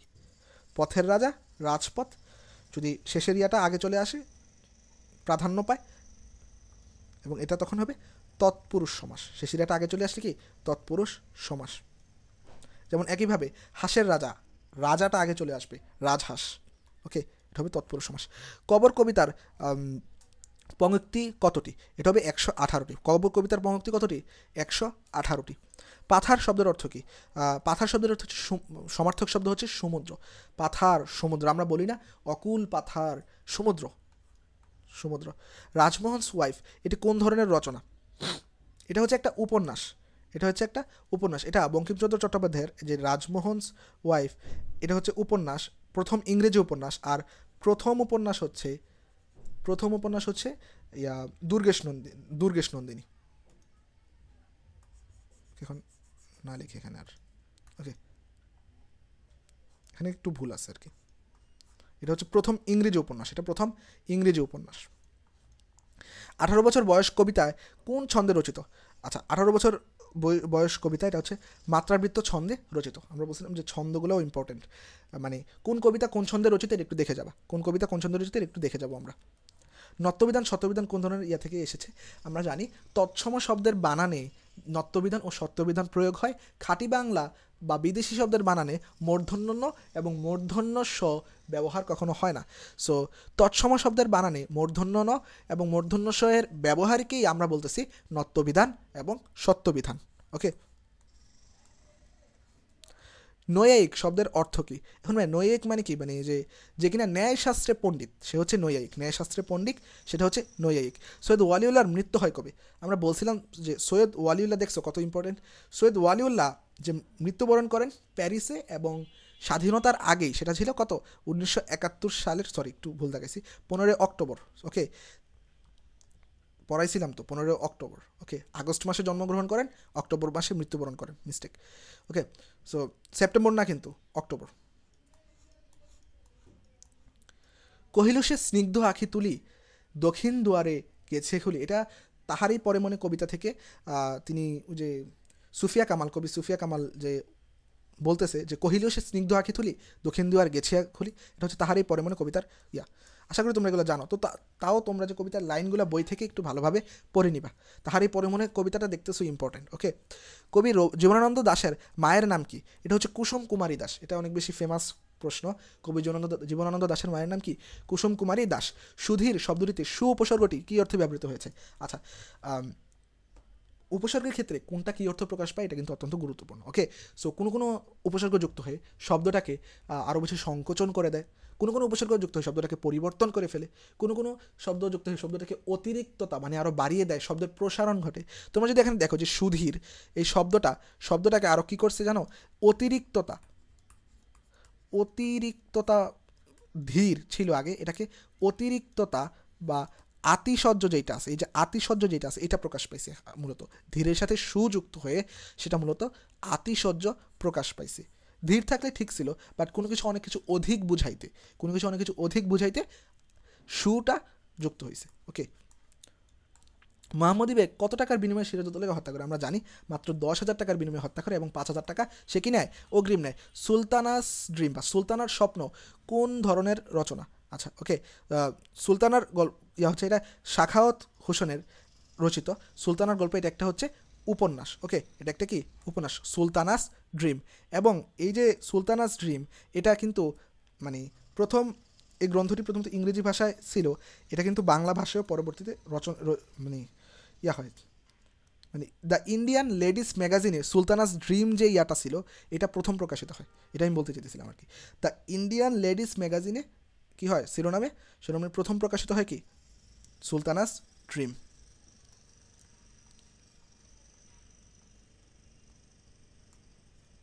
কবি দেলোয়ার এর প্রকৃত নাম কি? আচ্ছা, এটা হচ্ছে দেলোয়ার খান। জাস্ট দেখে রাখলা আর কি, দেলোয়ার খান। গজানন কোন সমাস? এটা হচ্ছে গজ আনন জার, এই টাইপের একটা। সো গজ আনন জার, এখানে কিন্তু গজকেও বুঝাইতেছে না, আননকেও বুঝাইতেছে না, অন্য অর্থ, অর্থাৎ গজ আনন বা মুখ জার, এটা হচ্ছে বহুব্রীহি সমাস। অন্য অর্থ প্রকাশ পাইলে কি? বহুব্রীহি সমাস। এটা হচ্ছে মধ্যপদলিপি বহুব্রীহি। এটা কি? মধ্যপদলিপি বহুব্রীহি। সরি, মানে গজ আনন জার না, গজের ন্যায় মুখ যার, গজের ন্যায় আনন মুখ যার, মধ্যপদ লোপ পাবে, এরকম বহুব্রীহি। গজের ন্যায় আনন্দার। ওকে, এটা বহুব্রীহি। জাস্ট এত মানে কোনটা মধ্যপদলিপি কোনটা কি এটা তো আসে না, জাস্ট মনে রাখবা গজানন কি? বহুব্রীহি, অন্য অর্থ প্রকাশ পায়। বীরবল কার ছদ্মনাম? তোমরা মনে রাখবা এখানে যে এভাবে মনে রাখতাম যে বীররা অলওয়েজ কি হয়? প্রথম হয় না? তো সেখান থেকে প্রমোদ চৌধুরী। বীররা অলওয়েজ কি হয়? প্রথম হয়, তার মানে বীরবল কি? প্রমোদ চৌধুরী। জাস্ট পরীক্ষার আগ পর্যন্ত মনে রাখো, বীররা অলওয়েজ কি হয়? প্রথম হয়, তাই কি এটা প্রথম চৌধুরী বা প্রমোদ চৌধুরী, মানে মনে রাখার জন্য বলা আর কি, প্রথম লেখন আবার কেউ। বিলাসী গল্পের নায়ক কত ক্রোশ পথ হেঁটে স্কুলে যাচ্ছিল? আচ্ছা, পাকা 2 ক্রোশ পথ হেঁটে যে ইয়াতে যাচ্ছিল, মানে কি বলে, স্কুলে যাচ্ছিল। সো আসা যাওয়া কি? 4 ক্রোশ, আসা যাওয়া 4 ক্রোশ, তার মানে যাচ্ছিল 2 ক্রোশ। ওকে, মানুষের বৃদ্ধি কেবল দৈহিক নয়, আত্মিক কোন লেখকের উক্তি? আচ্ছা, মানুষের বৃদ্ধি কেবল দৈহিক, আত্মিকের, এটা হচ্ছে কবি মোতাহার হোসেন চৌধুরীর উক্তি। কবি মোতাহার হোসেন চৌধুরীর উক্তি। এটা হচ্ছে জীবন ও বৃক্ষ থেকে নেওয়া, মানে জীবন নিয়ে যে তিনি মানে জীবনের যে ইয়া নিয়ে তিনি লিখছিলেন, মানুষের বৃদ্ধি যে কেবল দৈহিক তা নয়, এটা আত্মিক। দ্রুত যেতে হবে। নিচের কোনটি উপন্যাস? এখানে দেখো সবগুলো আছে, এখানের মধ্যে যে ডাহুকি যেটা আছে এটা জাস্ট মনে রাখবা, ডাহুকি হচ্ছে কি? একটা উপন্যাস। ডাহুকি কি? একটা উপন্যাস। রেইনকোট গল্পটি কোন গ্রন্থের অন্তর্ভুক্ত? এখন পড়ে আসছিলাম, রেইনকোট গল্পটি জাল স্বপ্ন স্বপ্নের জাল ইয়ার অন্তর্গত, জাল স্বপ্ন স্বপ্নের জাল ইয়ার অন্তর্গত, গ্রন্থের অন্তর্গত। মানিক বন্দ্যোপাধ্যায়ের জন্মস্থান কত? আচ্ছা, মানিক বন্দ্যোপাধ্যায়ের জন্মস্থানটা ইম্পর্টেন্ট। তিনি হচ্ছে বিহারে জন্মগ্রহণ করেন এবং তার যে পৈতৃক নিবাস এটা ছিল বিক্রমপুরের লৌহজং এলাকায়, পদ্মা নদীর পারে। সো মানিক বন্দ্যোপাধ্যায়ের জন্মস্থান বিহারে, কিন্তু তার পৈতৃক নিবাস কোথায়? বিক্রমপুরে। ওকে, ড্রামা শব্দটি কোন ভাষা থেকে এসেছে? আচ্ছা, ড্রামা তোমরা অনেকে মনে করবে এটা হতে পারে ইংরেজি ভাষা থেকে, কিন্তু না ভাইয়া, ড্রামাটা হচ্ছে গ্রিক শব্দ ড্রামাসিন থেকে এসেছে। গ্রিক শব্দ ড্রামাসিন, গ্রিক শব্দ ড্রামাসিন থেকে কি এসেছে? ড্রামা শব্দটি এসেছে, গ্রিক শব্দ। ওকে, ও সরি, ড্রামাসিন না, ড্রাসিন। ওকে, সরি, মিস্টেক। গ্রিক শব্দ ড্রাসিন থেকে কি এসেছে? ড্রামা শব্দটি এসেছে। ওকে, আচ্ছা, নিখুঁত শব্দের নিয় উপসর্গটি কোন প্রকার? ওকে, এখন আমরা জানি আশু বিনি এই চারটা যে উপসর্গ আছে এটা বাংলা উপসর্গ, অর্থাৎ খাঁটি বাংলা উপসর্গ এবং তৎসম উপসর্গ দুইটাতেই ব্যবহৃত হয়। এখন এই আশু বিনির মধ্যে এগুলা কোন শব্দের সাথে ব্যবহৃত হচ্ছে তার উপর ভিত্তি করে নির্ভর করে কোনটা বাংলা কোনটা তৎসম। হোপফুলি বুঝতে পারছি, একটু দ্রুত বলতেছি ভাইয়া। এখন যদি বাংলা শব্দের আগে ব্যবহৃত হয় এটা বাংলা, যদি তৎসম শব্দের আগে ব্যবহৃত হয় সেটা তৎসম। এখন কথা হচ্ছে এই যে খুদ শব্দটা হচ্ছে একটা খাঁটি বাংলা শব্দ। খুদ শব্দটা কি? একটা খাঁটি বাংলা শব্দ। তাহলে ইয়া হবে কি? খাঁটি বাংলা। এটা হবে খাঁটি বাংলা। সো আমরা মনে রাখবো যেসব শব্দের চন্দ্রবিন্দু আছে এগুলো সাধারণত খাঁটি বাংলা শব্দ হয়। আর যেসব শব্দগুলো একটু কঠিন, নিধাক, নিদু, নিগুর, এই যে দাঁড়াও একটু দেখি এখানে আছে কিনা, হ্যাঁ, এই যে নিধাক, নিদারুণ, নিগুর, নিষ্কুলুষ, এই যে এই টাইপের যে শব্দগুলো আছে মানে একটু কঠিন কঠিন লাগে দেখতে, এগুলো হচ্ছে তৎসম শব্দ। আর নিখুঁত, নিখাত, একটু বাংলা বাংলা টাইপ, নিরেট, নিনাইয়া, নীলাজ, নিভাজ, এগুলো হচ্ছে বাংলা শব্দ। ওকে, সো তোমরা জাস্ট এটা দেখো যে নিখুঁত চন্দ্রবিন্দু আছে তাই এটা খাঁটি বাংলা। মাথা খাওয়ার অর্থ কী? এখন দেখো, মাথা খাওয়া বলে না যে তো আমি তোমার মাথা খেলাম, খেয়ে মানে ওয়াদা বা শপথ করে, তো এটা হচ্ছে শপথ করা। কমলাকান্তের দপ্তর কোন ধরনের রচনা? ওকে, সো কমলাকান্তের দপ্তর এটা এখানে গল্প, নকশা, উপন্যাস কোনোটাই ইয়াতে দেয়া নাই, এখানে এটা হবে ব্ল্যাঙ্ক। ওকে, দেখো এটা হচ্ছে একটা কমলাকান্তের দপ্তর যে একটা ব্যক্তি যে বিষয়ক যে ইয়াগুলো আছে এগুলো বুঝাইছিল, তাই এটা কোনো ইয়া না, ব্যক্তি প্রবন্ধ রচনা বুঝাইছিলেন, তাই এটা কোনো উপন্যাস না, ব্যক্তিধর্মী একটা প্রবন্ধ। গীতাঞ্জলির ইংরেজি শিরোনাম কি? আচ্ছা ভাই, তোমরা এটা মনে রাখবা, এটা মানে পড়ানোর জন্য এটা আনা, যে গীতাঞ্জলির ইংরেজি শিরোনাম হচ্ছে সং অফারিংস। কি? সং অফারিংস, সং অফারিংস, এটা হচ্ছে গীতাঞ্জলির ইংরেজি শিরোনাম। ওকে, আর অল্প আছে, বেশি নাই। সং অফারিংস হচ্ছে কি গীতাঞ্জলির ইংরেজি শিরোনাম। ওকে, মনে রাখবো কিন্তু। ওকে, কোন বানানটি সঠিক? এখন দেখো, উজ্জ্বলতা বানামে জয় ব হবে। ওকে, উজ্জ্বলতা বানামে এখানে জয় ব হওয়ার কথা। সমীচীন বানামে দুইটাই দীর্ঘিকার, সমীচীন বানামে দীর্ঘিকার হওয়ার কথা। কৃপণতা বানানে মূর্ধন্য ন হওয়ার কথা, কৃপণতা বানানে মূর্ধন্য ন হওয়ার কথা। শুধুমাত্র প্রজ্জ্বল বানানটা ঠিক আছে এখানে, শুধুমাত্র প্রজ্জ্বল বানানটা ঠিক আছে। ওকে, বানানগুলো একটু দেখে রাখবা। মাইকেল মধুসূদন দত্তের বঙ্গভাষা কোন শ্রেণীর কবিতা? আচ্ছা, মাইকেল এটা অলরেডি আসছে যে এটা হচ্ছে চতুর্দশপদী কবিতা। ওকে, দেখছো এটা কতবার আসতেছে? কোনটি বাগধারা? আচ্ছা, কোনটি ভাগধারা এখানেই হচ্ছে, দেখো কিং কর্তব্য অহরাত্র ভ্রমণ একটাও না, এটা হচ্ছে ননির পুতুল। ননির পুতুল হচ্ছে কি একটা বাগধারা। ননির পুতুল মানে কি?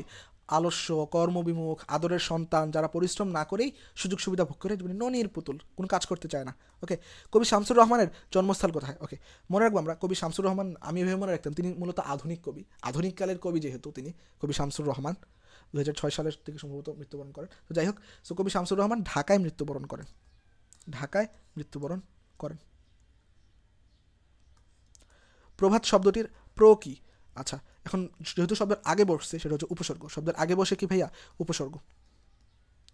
সশস্ত্র সুন্দরের অনিবার্য অভ্যুত্থান কবিতা কোন কবিতার চরণ? আচ্ছা, সশস্ত্র এখানে ইয়া করা হইতেছে, মানে কি বলতেছে, সংগ্রামের কথা বলা হচ্ছে। আচ্ছা, সংগ্রামের কথা বলা হচ্ছে এবং কবিতা কথা বলা হচ্ছে। আচ্ছা ভাই, আমি কিংবদন্তির কথা বলছি ইয়াতে আমাদের যে পুরুষের যে করতলের যে মাটি, মানে এখানে প্রত্যেকটা ইতিহাস, স্মৃতি, ঐতিহ্য সব কিছুকে কবিতার সাথে তুলনা করা হয়েছে। কোথায়? আমি কিংবদন্তির কথা বলছি। সো আমি কিংবদন্তির কথা বলছি, ইয়াতে কি হয়েছে? কবিতার সাথে সব কিছুকে তুলনা করা হয়েছে, তাই এটার অ্যান্সার হবে আমি কিংবদন্তির কথা বলছি। ওকে, নেক্সট, ভিখারি শব্দটির সঠিক প্রকৃতি ও প্রত্যয় হচ্ছে কি? আচ্ছা, ভিখারি শব্দটির সঠিক প্রতিকৃত হচ্ছে ভিক যুগ আরি, এটা হয় না, এখানে হসন্তও নাই, ভিখা এটাও হয় না, কারণ এটা প্রকৃতি প্রত্যয় প্রথমটা মানে হওয়া যাবে না। ভিক যোগ আরি, এখানে আরি বানানোর প্রবলেম আছে, তো এখানে ভিক যোগ আরি, সেকেন্ডটা হচ্ছে রাইট অ্যান্সার, ভিক যোগ আরি। ওকে, না দেখলাম তাহাকে চোখে, না দেখলাম তাহার ছবি কোন লেখকের রচনার অংশ?